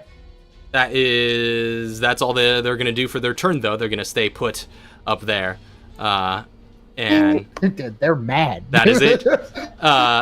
Next up, So glad I gave you resistance. next up, Yeah. no, yeah, that paid off. I was worried for a sec because I was thinking like, oh shoot, don't these guys have explosive damage fists? But then I realized they don't. But they just have the siege property, and still deal bludgeoning damage. So that worked out in your guys' I'm favor gonna- from a design I'm perspective. gonna hide in. I'm gonna hide in the room. Oh, really? Hi. All right, so Whiskers, no. next up, yeah, let's go back down to the first floor and check in on the Black Betty as it's speeding down the road. Next up is Chauncey. Oh, yes. Hey, Black Betty. Wait, well, damn. Oh, all right. Oh, I can't move it. Oh yeah, hold on. Let me see if I can give you control. Oh, no. She don't run. Like, how fast am I going currently? Is that going to Full. alter how much movement speed I have? Well, you have the movement speed of a regular automobile, which I believe should be in your journal under vehicles. Okay, I didn't know if I was full on speeding down this road, if that would. Well, you'd be alter how much dashing. movement. Yeah, you could Yeah. dash with the vehicle's movement. You don't have to put up with acceleration because you've been driving for a while at this point, so you could ignore that part of the stat block where you have reduced speed while starting up. But yeah, so you got the full access to the vehicle's full movement, which is more than enough to get you anywhere you want to be on this map. Okay. Like through the house. Yeah, that's kind of what I was actually gonna ask. Can I ask my co-pilot to see if there's any if he notices anything? Well, I'll want In you the go ahead and distance? make a perception check. Okay.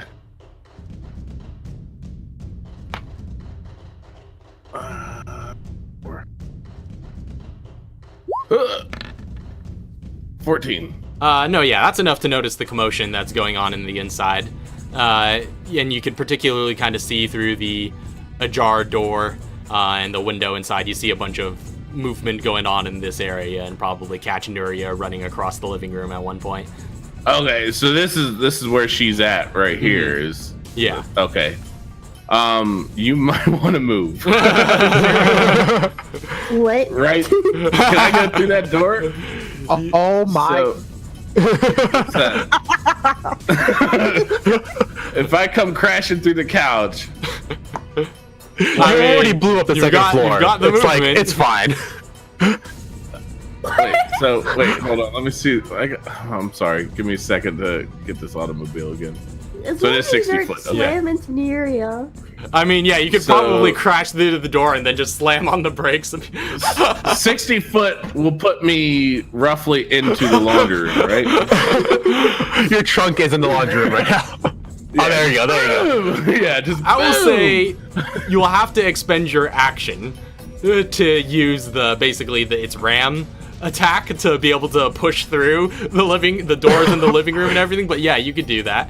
It'll use up your action, but you just like Yeah, put the heart pedal to the attack. metal and just like, and Nuria, you hear the screeching of the tires and the roaring of the engine coming from outside. You hear it getting closer and closer until you see this black car, just this black Camaro crash through the front doors, and just almost in slow motion as it goes up the walkway, gets a little bit of air going through the living room, and then just like knocks through the couch and shatters the coffee table before just like poking a little hole through the laundry room and coming to a stop there. What?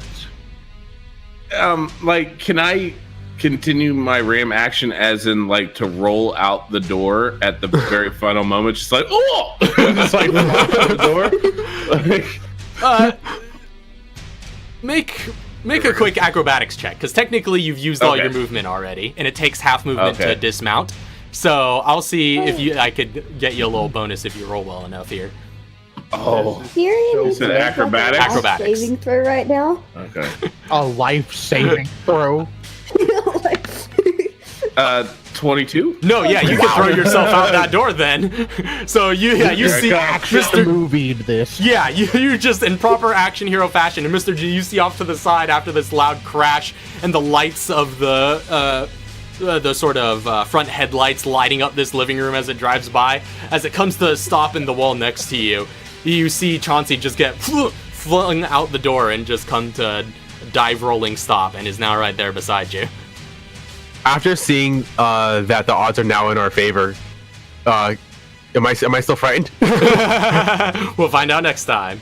But that's I Chauncey's really turn. don't think you understand the odds. Just saying, you don't know the odds. Don't tell me the odds. Never tell me that. You've never fought a Mr. X. Neither technically have I, but Chauncey has. It's true. It's true. Tyrion's clutching a chest right now. Yeah, you just about had a heart attack.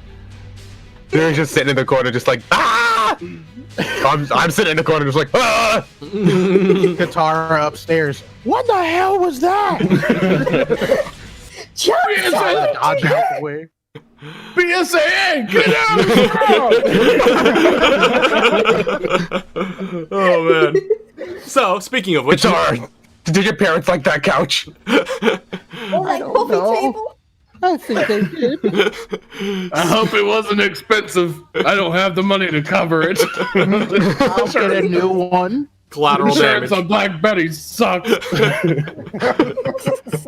So next up is I Mr. got G. liability.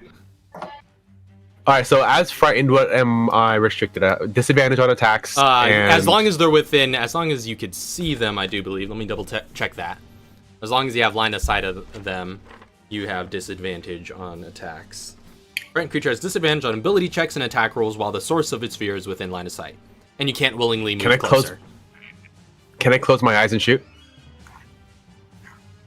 You would still be at disadvantage if you close your eyes because you're Disadvantage for- effectively blinded. So Yeah, I was gonna say like I won't be scared, but it's still disadvantage. yeah, it's functionally the same. All right, I'm going to Isn't the spotted wait. one? Do I have to save or do I have to make the save again? At Every the turn, end of your or turn. is that at the end of my turn? Okay. Isn't the one in front of the stairway the spotted one? Is it the purple one or the blue one? Let's go back real quick. Real quick. I know we're pummeling you with questions. Does my co-pilot have to roll initiative? Yeah, I got him covered. Okay, cool. Just making sure. I didn't know if I had to roll it or not. Yeah, so purple's at the top of the steps. Okay. Well, I mean, it's gonna help if I attack it, but still, I'm trying to figure out how to get out of here. Can I go back to the first floor? All right.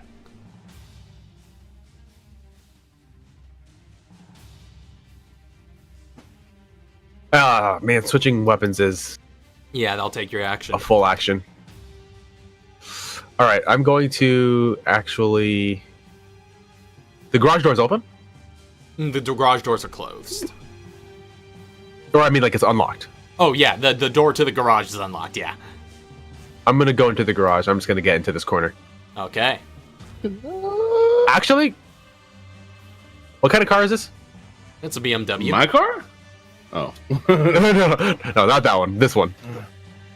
Oh wait.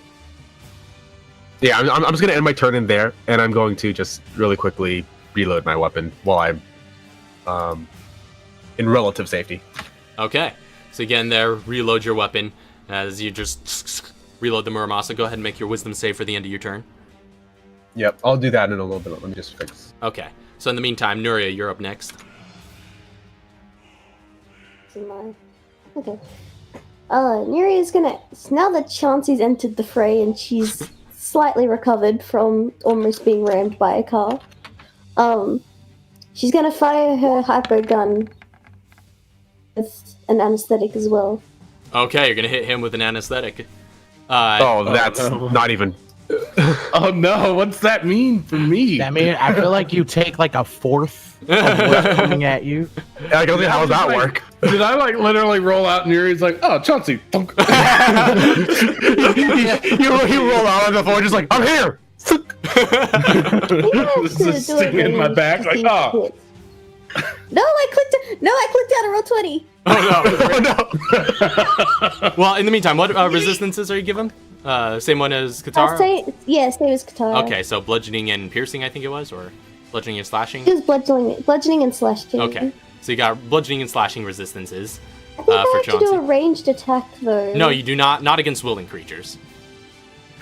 Okay. Only against hostiles. Yeah.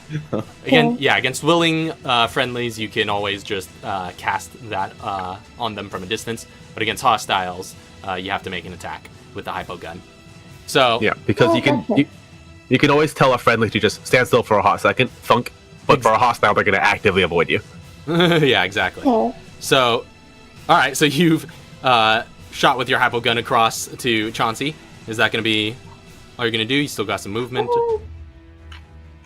No, I'll leave it here. That's the end of her turn. Okay, that's the end of Nuria's turn. Back up to the top of the round is Katara.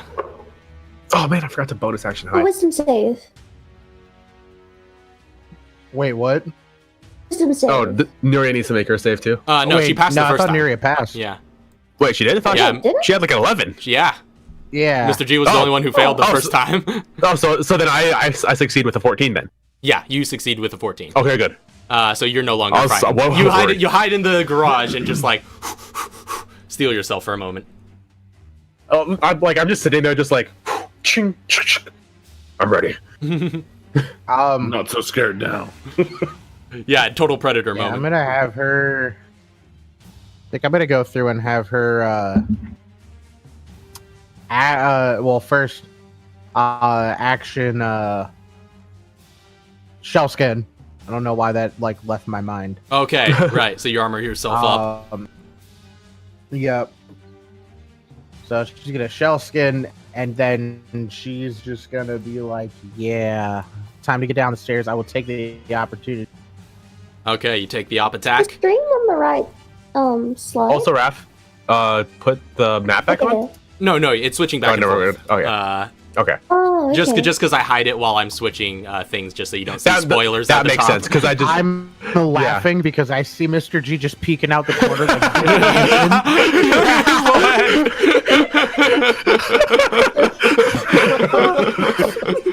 All right.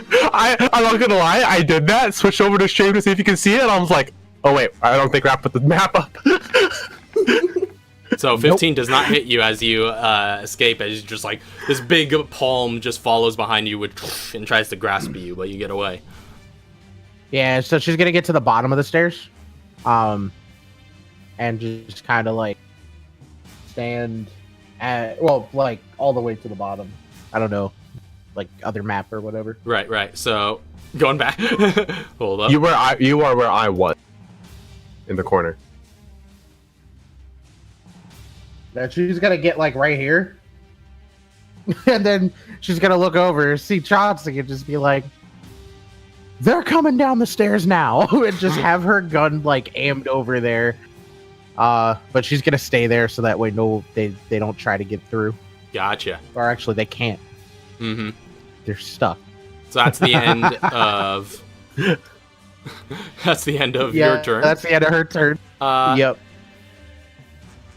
Next up, after Katara, you see another figure come out of the Black Betty as Pistol Grip Pete just like also dives out with his dual pistols. He's just like, all right, where's the fight at? I'm just there. Katara points at the stairs. And he gets up to right here and he sees the big purple at the top and he's just like, well, that's no good. We can't have any of that. He aims both of his handguns out and is just like starts unloading at him. Does he have to make a wisdom save? Or was that in the? I mean, BSAA should be. It didn't see him yet. It hasn't They haven't seen these guys I yet. was wondering if they have to see you or if you have to see them. Or rather, vice versa, yeah. But it's something they have to activate on their Turn on. So. Okay. I think there should be immunity whenever you join the BSA to having to throw a wisdom save. Like, you shouldn't be scared. Maybe like, I could on. actually. Get That up. might actually be something I could work into your captain features. Is because that is a common like leader figure sort of advantage, is to give advantage Yeah, on like, I wisdom give saves them the against bonus. frightening. Okay. Yeah, that could be a thing. Yeah. Like as long as they're within a certain range of you, like Chauncey just has like this hero aura for people under his command. I subconsciously knew what we were talking about. Made up a roll. Sweet. Maybe, but either way, he's gonna take his shots. So that hits. Well, first of all, let me roll some damage as he's lighting up these M9s.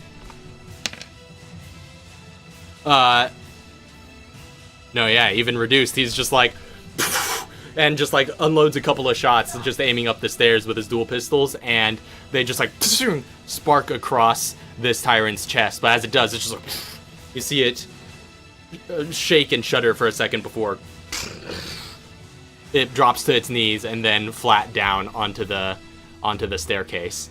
So purple seems to be down. Snap. Oh, there's legs. There we go. So he collapses onto the stairs right there. Is he just gonna rolls be down. like? Is he gonna be an obstacle? What's dead? No. You could step right over them pretty easily. Yeah, because we've had the rule if they're we can go through dead enemies squares true, without yeah. any. I meant he was massive, so I just assumed he would take up more than a couple steps. Like, oh shit, climb over him. And PGP's pretty brave, so he's gonna actually go up the steps and use his remaining attacks on that one right up there. But he is just like right at the corner, and it could pretty much reach him from there. So I believe he has Gun Fu. Yes, he can. So he doesn't have a disadvantage on this. So he's gonna load off the rest of his shots, which hits and jams his other M9 as he with his offhand attack. And it's just like, but he gets a couple. Clean it. Yeah. Sorry, Chief. I failed you. I failed you. But he does get to do another. He loves that number. 12 reduced points of damage as it sparks off of its chest. And then I'm actually hold on. How much? I wasn't keeping track of how much movement he just used. So he used about Not that much. He used 9, and then he used yeah, another 9. 18. I think. So he's gonna retreat as far back as he can get. So that'll be him right there. And I think you can get one more square. Oh no! According to my measurements, that was 30. He's fine. That's where I stop him. Like, no, we gotta keep. Don't be a bitch. Man up, boy. So right. it does get an opportunity attack against him though, and he takes. Well, he takes a critical hit worth of damage as he eats 21 points of bludgeoning. Yeah, as he just like you see him run up the stairs bravely from your corner, Chauncey, and then he just rolls back down after getting clocked in the back of the head. This reminded me of catch the him. scene from The Mummy, where like Brendan Fraser Oh, yeah, he runs in. fighting, Yeah. and then just like gets thrown down the steps later. So that's him now, actually, retconned. After that nat 20. Yeah, I tried to catch him. You tried, quick but you question. just slipped by. But yeah. So spotting. So spotting is supposed to kind of work like hunter's mark, but it doesn't say anything in the rules as written about moving the spot to a different creature after it dies. So that is only there because Hunter's Mark expends a spell slot, whereas this you could use limitlessly, so it doesn't need that specification. true. You Well, could just use it again. Yeah, but I can't hide in bonus or in No, spot you at the same time. you still have to use some action economy. That's why I was asking. All right. All right, so that's that was PGP's turn. Next up is going to be the Tyrants. or a tyrant in this case. And it is going to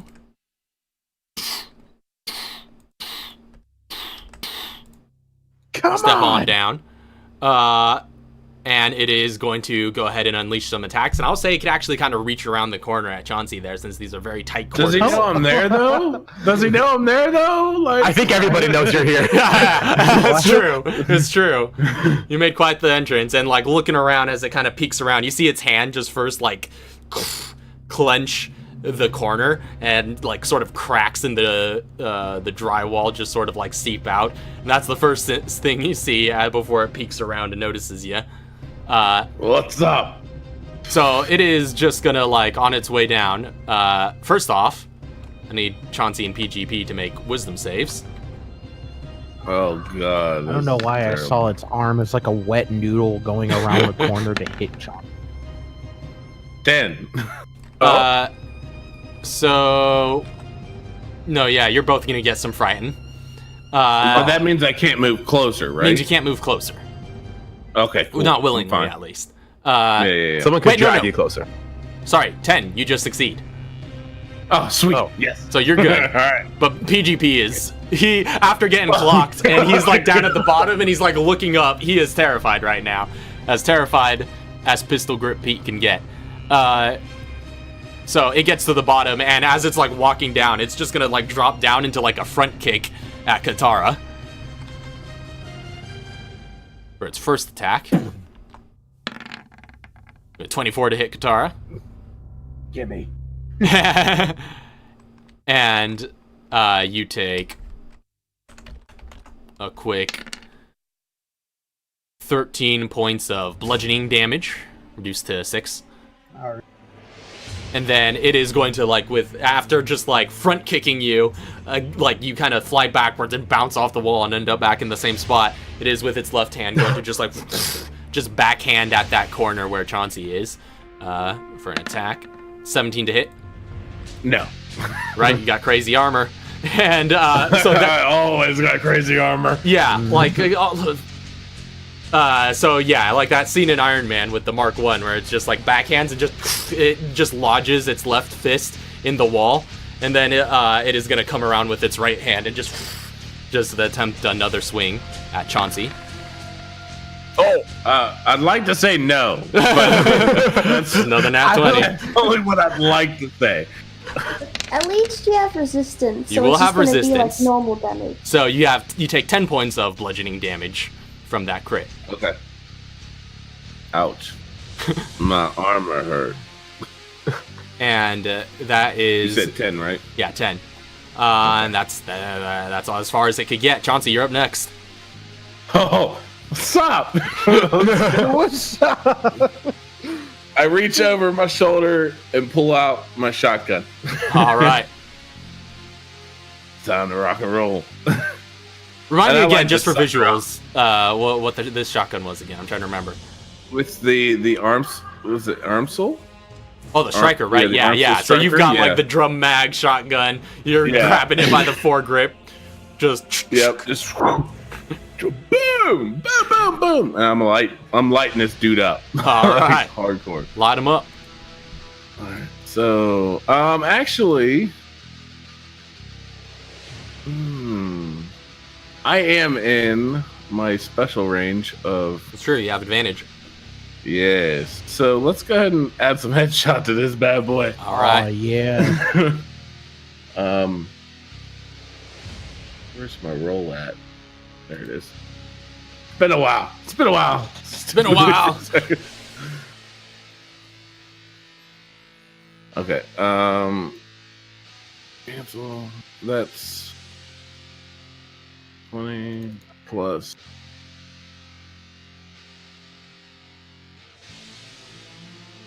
Mobility minus 5. gun. There's a lot to go by. I'm so sorry. So it's 5 for the gun. No. Wait, what? Proficiency. 5. Hold on. It's your- It's 4. 4 then. Plus 4 because I've proficiency of 4, mobility of 3, plus 2 for the weapon, and then minus 5, right? Mm-hmm. Yeah. Blah! Plus 4 total, yeah. So 19 hits. The headshot. 19 hits. Well, you have advantage. You do also have advantage. This is correct. Okay, so still 20. Yeah, We'll go 20 with hits. 20. Why not take the 19? Mhm. 20 is a little bit better. Submit. And tinker shots too, because that's what I have. Oh, snap. You still got some of those left over. Yeah, I didn't use them. I have 5 left. 2 shots. Headshot, yes. Yeah. 37 points of damage. All right, so you aim high and just like scatter these pellets across its head as it just like kind of brings its arms up to try and defend. And yeah, you've splattered some blood off of his bald head as this fedora also flies back. Yeah, and I guess Mr. G would have noticed this as well, and you guys have probably well noticed this, that like these headshots seem to not those don't seem to deal with their damage resistances. Their armor helps them to sort of resist some of your bullets, but when you do a headshot, it doesn't seem to have the same effect because you're hitting them right in the skin. I'm used to this. Am I able to add limb shot to that as well? Certainly, yeah, you do that after a hit, so he needs to make a quick con save. Mm-hmm. Mr. G is used to fighting people with body armor. Which I think fails. 15. Yeah, so he is stunned as well. Oh man. Then I'm gonna go ahead and hash out another attack on him using my my action surge. All right. Well, you do still. Yeah, that's what. Well, you have your second attack. You do still have a second I have attack. my second attack. And okay, second attack first. Yeah. Yeah. Attack first. It's been a while. It's been a while. Second attack. 2 shots. Then you can action shotgun headshot with 2 more bullets that are improvised. All right, you got those freaking workshopped shells. Oh wait, wrong one. Sorry. I rolled a whole bunch. I'm sorry. I clicked and it moved. So it's 12 to hit. 12 just hits. Yes! Oh wow. 49 would be the damage on that. Oh wait, no, 49 would not be the damage. Well, I'll say go ahead and roll it again, just because those were accidental rolls. Okay, yeah, that's what I was gonna say. We got striker, 2 shots, tinker shots, headshot. Yes. Okay. There we go. Yeah, still 45. All right. Roll 20 like beat me to the punch. Like I was ready to roll the 2, but then it flicked as I hit the re-roll button. So I apologize. And then I panicked and double clicked. So, Chauncey, how do you want to do this? Surprise! Just lighten him up. Oh, and he was stunned too. So did he take extra damage for that? Or No, you would have just that's had advantage. advantage if you didn't already have it. So like you just like you do limb shot, like you scatter those pellets across him with the first shot, and it just like shoots back and is just all dazed and disoriented. Then you raise your shotgun up again and just like yell up at him before unload another 2 shells, which you have tinkered on, that just splatter another big splash of blood across his face as it crashes against the stairs behind him on top of his ally back there, and they seem to be down for the time being. So now, with BSA knowledge, I know that they do get back up after time, right? Yes, you would know that. I was gonna With say your experience with them. Yeah. I was gonna say Katara wise, she was gonna look.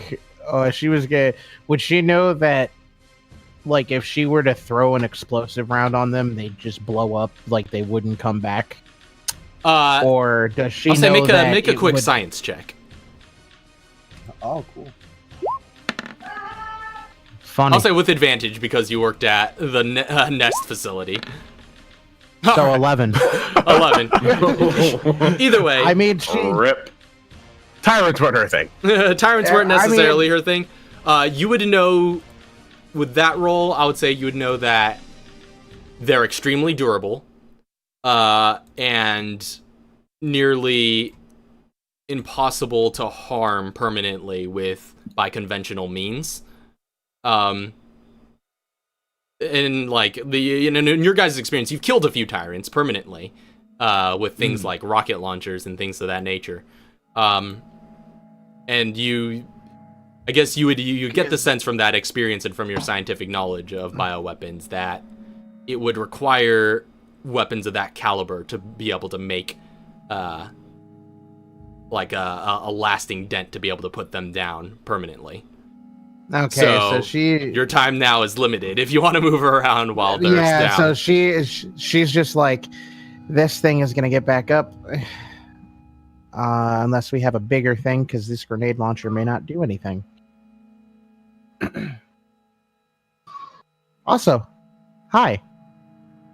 I reloaded. I'm back up. I'm good.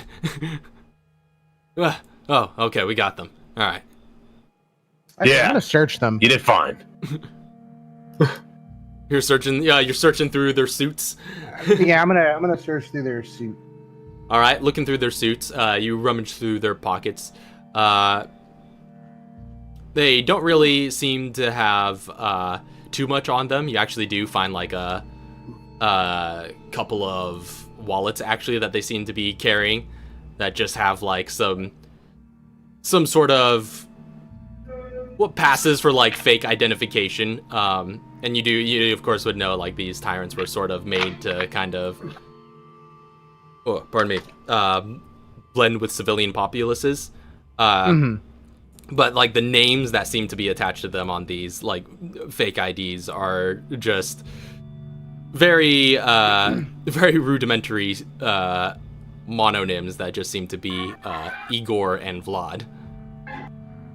I'm not gonna lie, but who the hell believes that a 9-foot pale guy in a fedora and a trench coat is legit to ride a plane? I just want to know this. Like, let's talk about that weight. Like, oh. But okay, so that's all she sees on them. Mm-hmm. Damn it, Vlad. Okay, she's like, okay, everybody's okay, right? So far. For the most part. We need to clear this. We need to clear this building out. Let's go. How long does anesthetic last? Up to a 1 minute. Okay. Yeah, so it's just the combat thing. Yeah. She's just like, do you mind if I scout ahead? Yeah, we need to go upstairs and figure this out. See if we can. Oh, I was just gonna say retroactively. Could Chauncey go ahead and make a charisma save for entering the mist? Yeah. You guys hear that? Barely. Whew. A 3. All right, so you have one point of madness. It's halved as well because I only have one eye. Yeah, so Chauncey has a point of madness. Where do I mark that at? Just put it somewhere on your character sheet where you'll I remember. think he already had a point of madness before Toby. I mean, I am full on mad. You are right. 1 point of madness. Point added 200 points of madness. Actually, it was, so Katara looks at Chauncey. She's like, "How did she know?" Or like, "What brought you out here?" Allie came back. Coming in. Oh, Allie came back. This is nothing like we fought before, and I feared for you guys' safety. And to be honest, I kind of missed the bullets. She smiled. She's like, "Oh, good to have you back then." I put my like hand on her shoulder and be like, "I'm doing this for you. Let's find your parents." All right. And she'll be like, all right, we haven't checked upstairs yet, so that's the only area right now. Mr. G has gone and scouted ahead. Good to know. That's right. So, Mr. G, you're on the second floor as this conversation is going on. Are those investigations? No, those are stealth checks. Oh, stealth. Yeah, no, yeah, you're all good. Oh, I'm still side racing. Find 2 more people. Yeah, let me go ahead and Hold delete on, them. let me bring myself into here. There I am. Yeah, so Mr. G, you've had some time to scout ahead while that brief discourse was going on, since I saw you went off right away. Which one of these doors are you going through? Let's just go in order of clockwise from the bottom.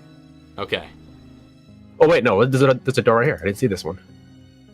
Okay, so you're heading that one first?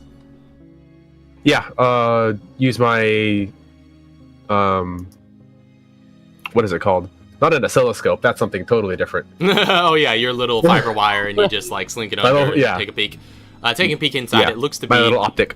yeah, your little optic wire seems to unveil some sort of basic closet type of thing.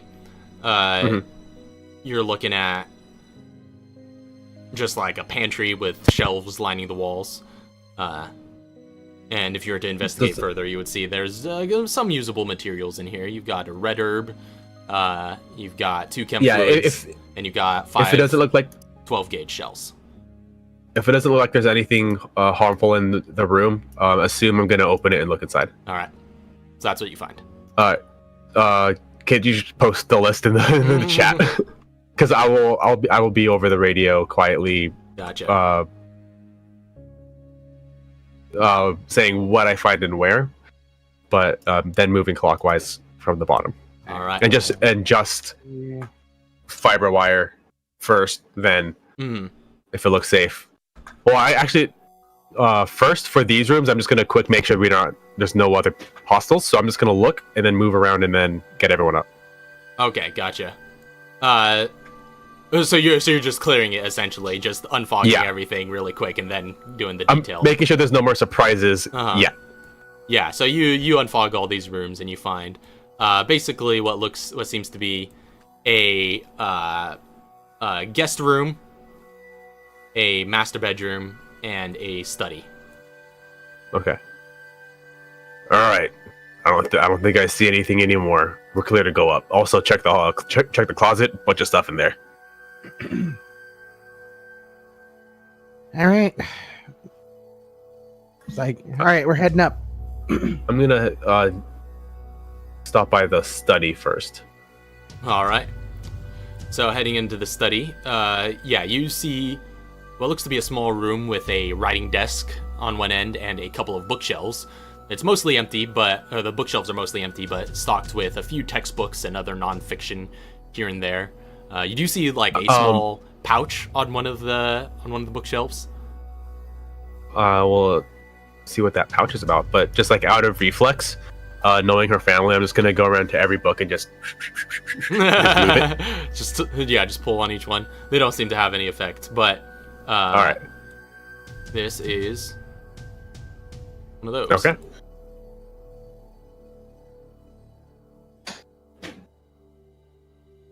But yeah, the writing. Right, what? Yeah, that's it. One. Yeah, I was gonna say the writing desk. If you were to look in greater detail at that, you would find various notes and scribblings, that seem to. Well, I guess are you gonna take a detailed look on them, or just note that there's some writings here? While I'm waiting for everybody, I'll take a detailed look at these. Okay. It seemed to be various notes and scribblings on Katara's parents, David and Alicia, their time at Nest, and the bioweapons experiments that they took part in. And you see also that glowing monitor there is a laptop that's open to a word processor with a draft of a manuscript titled Inside Umbrella, a Memoir. But if you sift through everything else, you would also find various research notes and chemical formulas, viral data of all sorts. This seems to be newer, not necessarily stuff from their past experience at Nest. Seems like they might be working on something. There's a little lab setup. No, not just notes. Not. Okay, so this isn't. This is viral formulas, not Formulas as actual- in like chemical formulas, you know, with those The written down formula, hexagons got it. and and all that. Not the item viral Yeah, formula. not. There's no vials or anything in here. Okay. Just paper. Okay. Yeah, so while everyone's looking around, you're just gonna hear G over the Bluetooth like, Katara, parents are writers. I mean, I guess. Well, I'm looking at a book they're writing right now. It's actually kind of boring. Well, it's not for everybody. Well, I guess that's fair. The kind of stuff that I go through, like, it's Umbrella. Ooh, big deal. But also, I think your parents are onto something new. I'm seeing some research notes here. And she's just like standing in front of their like guest room thing, and she like wants to head in and then stops and is like, Wait, like, we're talking like, you're saying this is new stuff? This isn't like... Over the comm, you can just hear some paper flipping. He's like, "Yep, this is all dated recently." Hold on, where are you at? Study. First door on your right, coming up the stairs.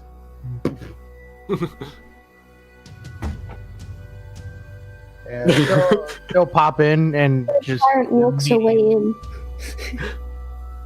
yeah, she just wants to pop in and take a look at all these. All I'm just right. gonna like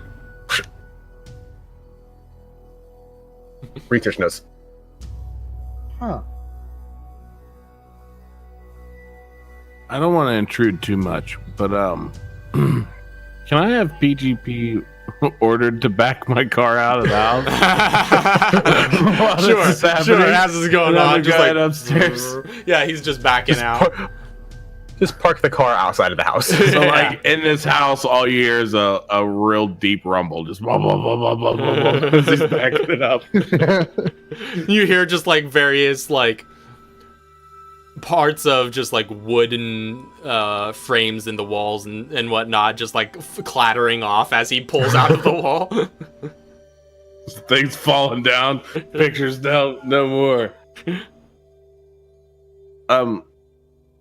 Can I also pop up here and ask Neria about like a quick debrief of what's been going on since they've entered the mist? Since she's standing here. Nuria. Yeah, Chauncey comes up to you and starts. Yeah, she'll give him a quick debrief. All right. Yeah, so you catch him up to speed with all that has been going on and all that you've been seeing.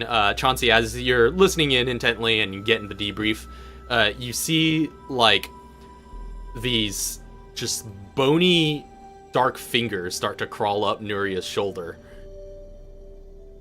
from the other side and start like clenching at her. Can I like put my like arm around her like I'm giving her a hug, but like kind of like pulling her close to me, just like grab her real quick to pull away from what bony fingers are climbing up her back to try to like peek around her to shoot at it, but nothing's there, I'm assuming? Yeah, so you grab her and just like pull her close and then just peek around and aim your firearm, and yeah, you do not see anything on the other side. And then you look back at her shoulder, there's nothing there. It's like, good to see you too. Kind of dust your shoulders off like, sorry, I swore I seen something climbing up your back. I'm so sorry. Yeah, I was just about to get to that.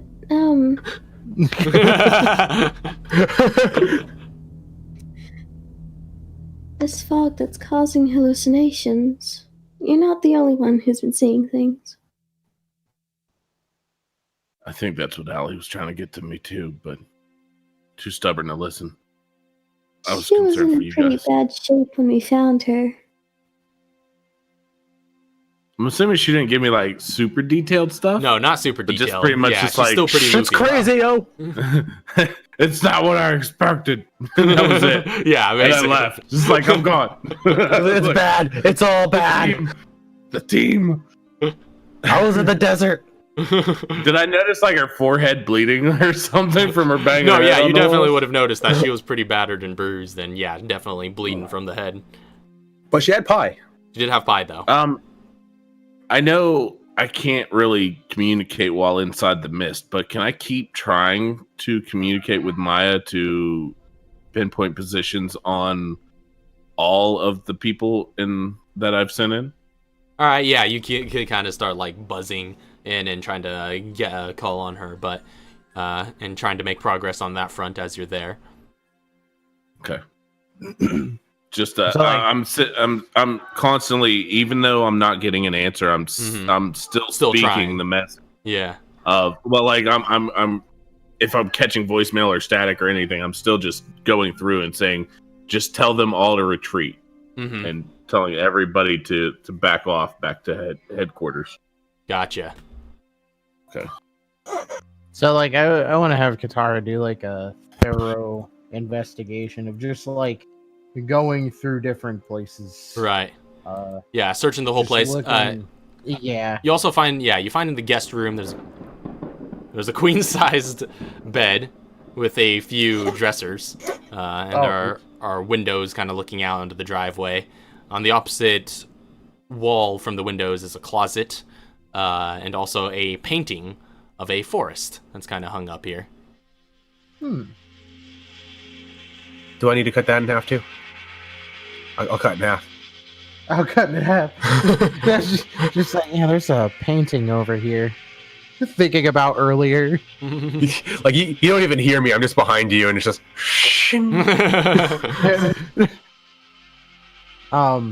So checking out the painting, like, is kind of doing that Resident Evil search your item Oh yeah, just examine. type of thing. Yeah, examine. Like, is there anything of note? Is it just a regular painting? Well, messing around with it a bit. I mean, you would notice there's a label on the frame that just says Arklay Mountains, circa 1996. So it just seems to be like a painting of the Arklay Mountains. But if you mess around with it, you would see it kind of like, swing on its whatever it's hung up on.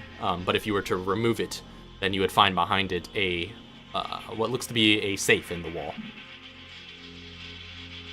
Oh, is this like combination safe? Yeah, like a dial safe. Alright, that's me. She's just like, oh, go ahead. All right. Haven't done this in a while. All right, go ahead and make can a I spy start gadgets trying to check. crack it? Yeah, if you wanna try and crack it. I'll say mobility spy gadgets. Oh, is that a real crack? Yeah. Nice. Perfect. Oh yeah, and also if you wanted to Yeah. look at the walk-in closet, it's also. Oh just yeah, there. yeah. Anything of like nothing really of note in here at all. Some like spare clothes and whatnot. I mean, mostly probably some of your stuff from this is probably the room you use whenever you visit, things like that. But Yeah.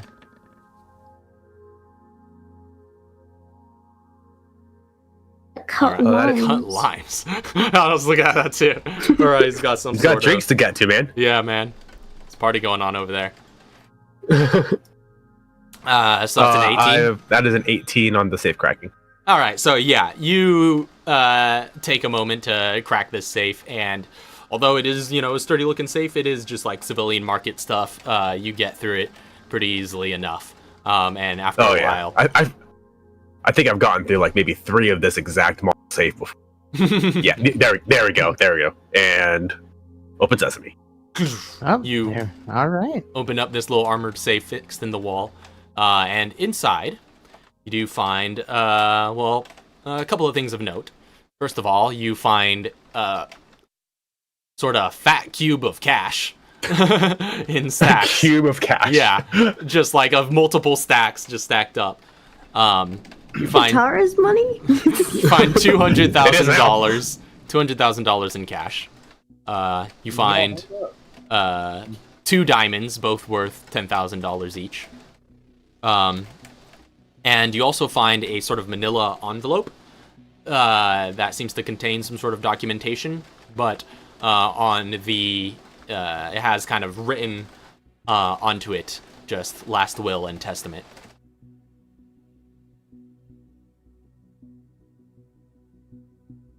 She's just like, oh.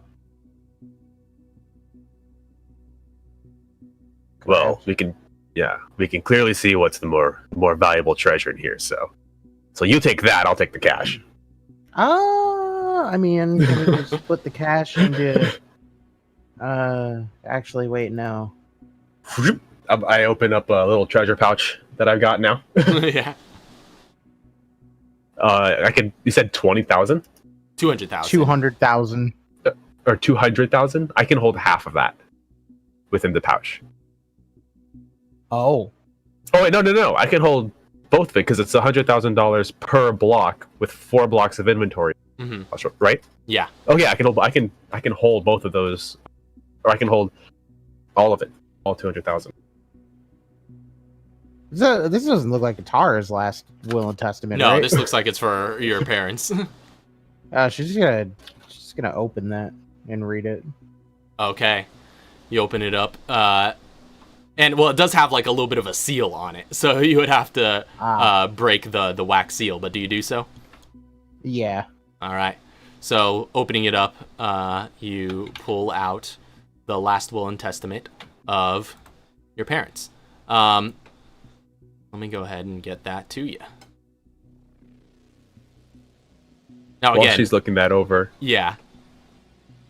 And like a lot of it is kind of just like detailed in broad strokes here that summarizes most of it. Obviously, I'm not going to give you an entire legal document, but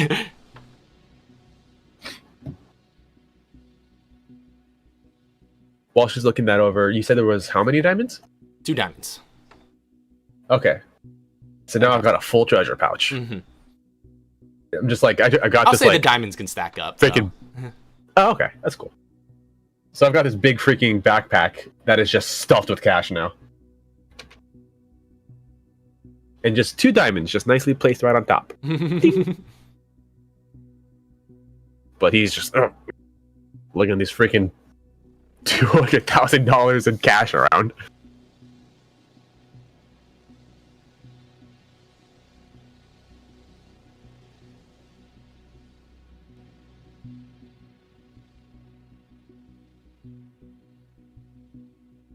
Mr. G is going to look over his shoulder and say, "So who would have gotten the couch?"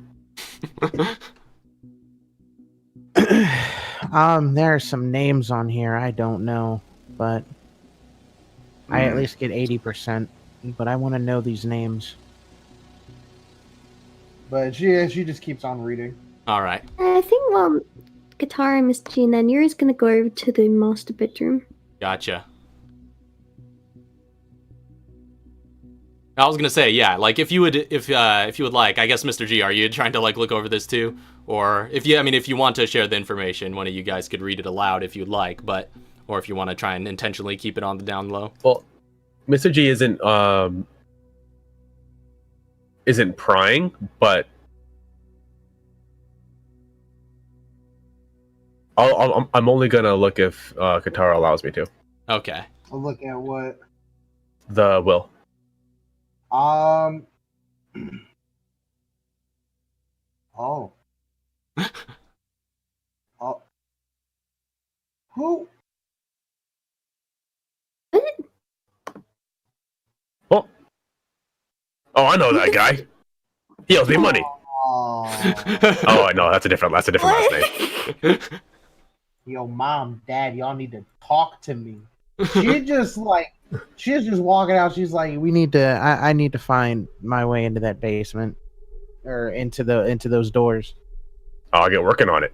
I'm gonna head down and start trying to crack it open. Why are they storing this Wait a- in Katara's room?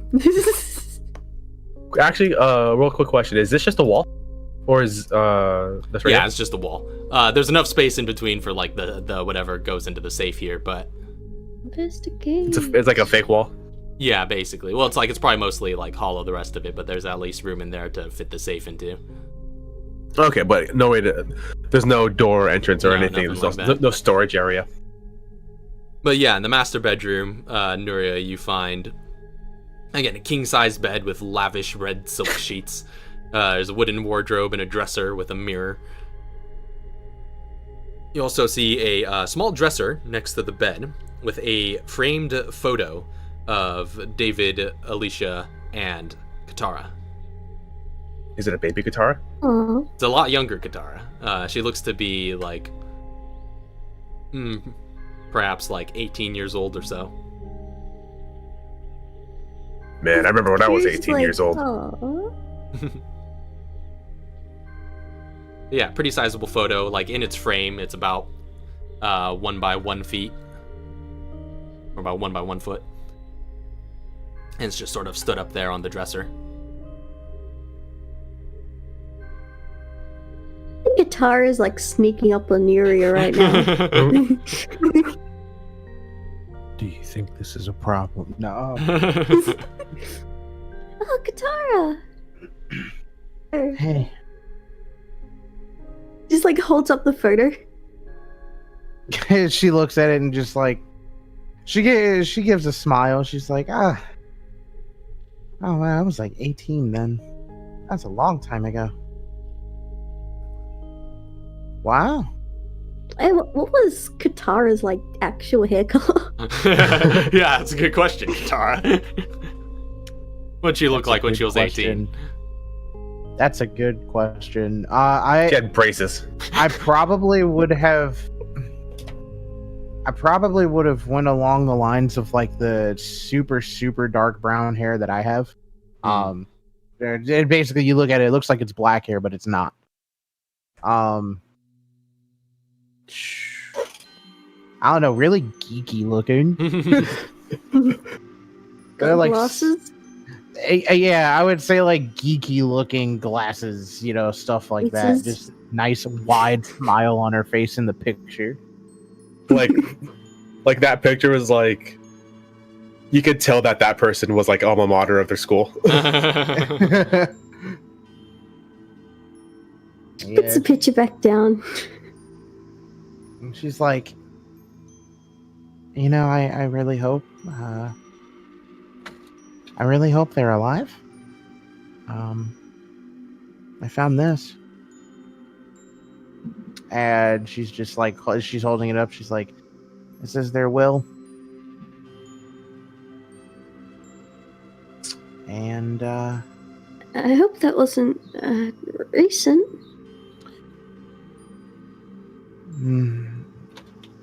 I'm sure it's not. I'm sure it's just preparation. I mean, they're getting old. Yeah. But we need to look for those other items so I can get down there. Alright. I haven't found anything in here, so. As she's looking through, I guess like with Neri is just kind of looking through to see if there's anything they could have hidden under the bed. I'll say actually really hidden quick, drawers. Nuria, make a perception check. Kind of retroactively. Perception. Can I use Genesis in the house? You can use Genesis wherever not, you want. Yeah, you could use a Genesis anywhere, but this is not site-based. So, Okay. no. Just a straight perception roll. Oh. Wait, is it hearing bait? My passive help at all? Because I have a 20 passive. No, this is... With your passive perception, you could hear G trying to like saw or like laser saw his way through the thing in the on the first floor. Nope, can't do it.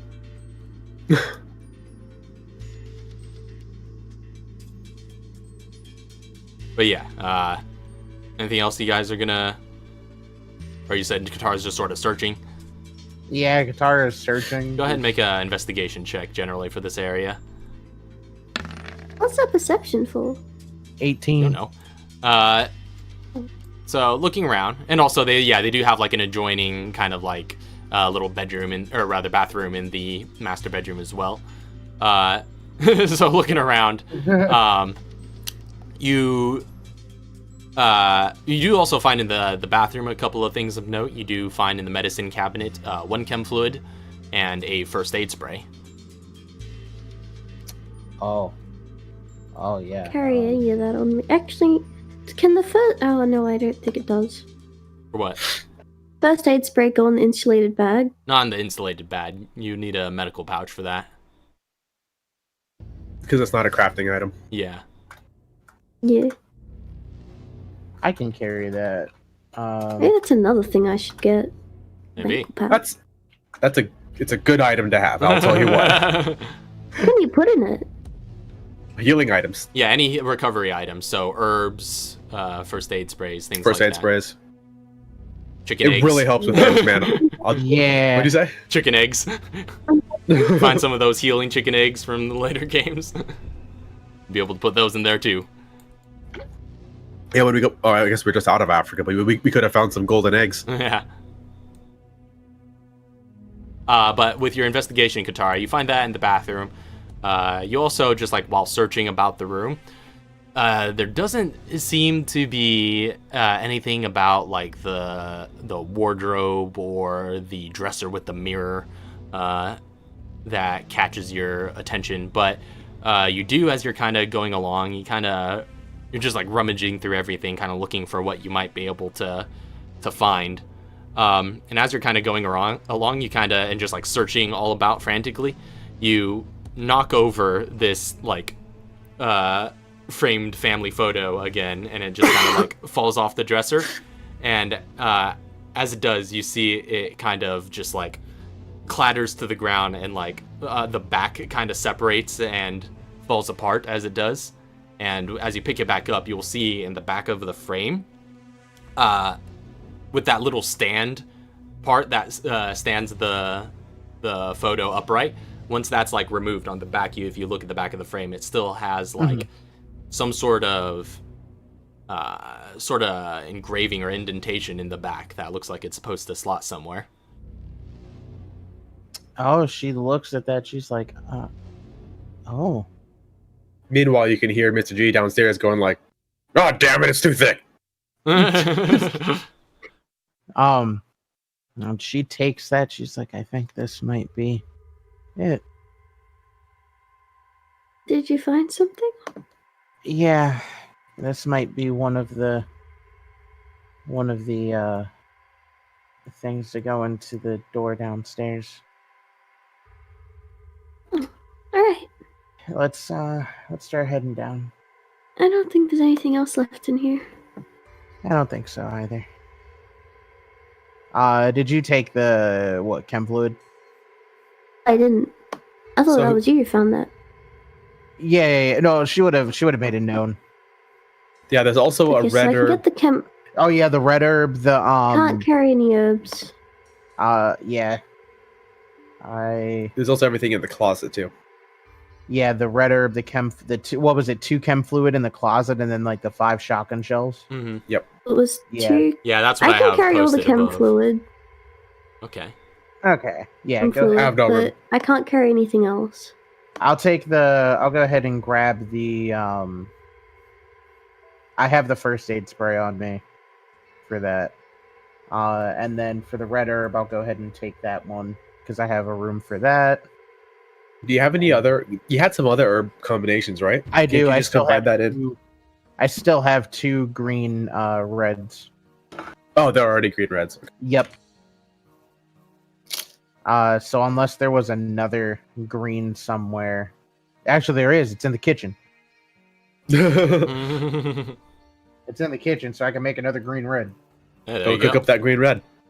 So yeah, so she's just like, let's head down. I see, head Chauncey, back downstairs. here's the shotgun shells in the closet. Yeah, I'll take those. Thank you. And I reload my shotgun. All right. Get down. I'll go over here, create that green red. BGP has backed this thing out of here. And then she's just gonna make her way over to the. Yeah, have him aim it on the road. So yeah, there we go. There we go. Quick Have her takeoff. make her way over here, and she's like, I've got like my watch, and I'm like trying to laser through the panel. Yeah, it's gonna take me a really long time to get through. she's like, hold on. Uh, And she's like, hold on, and grabs the portrait or the area that she needed, and then she looks at that slot, and then she's just like, "Can I fit this here?" So you take Hey man, when someone asks, "Can I fit this?" I'm out of it. What? So Love Pistol Grips Pete's pose. She's Yeah. like, yeah, man. Yo! Finger guns. hey. So Hey! yeah, so you take the framed photo and hold it up to that opening.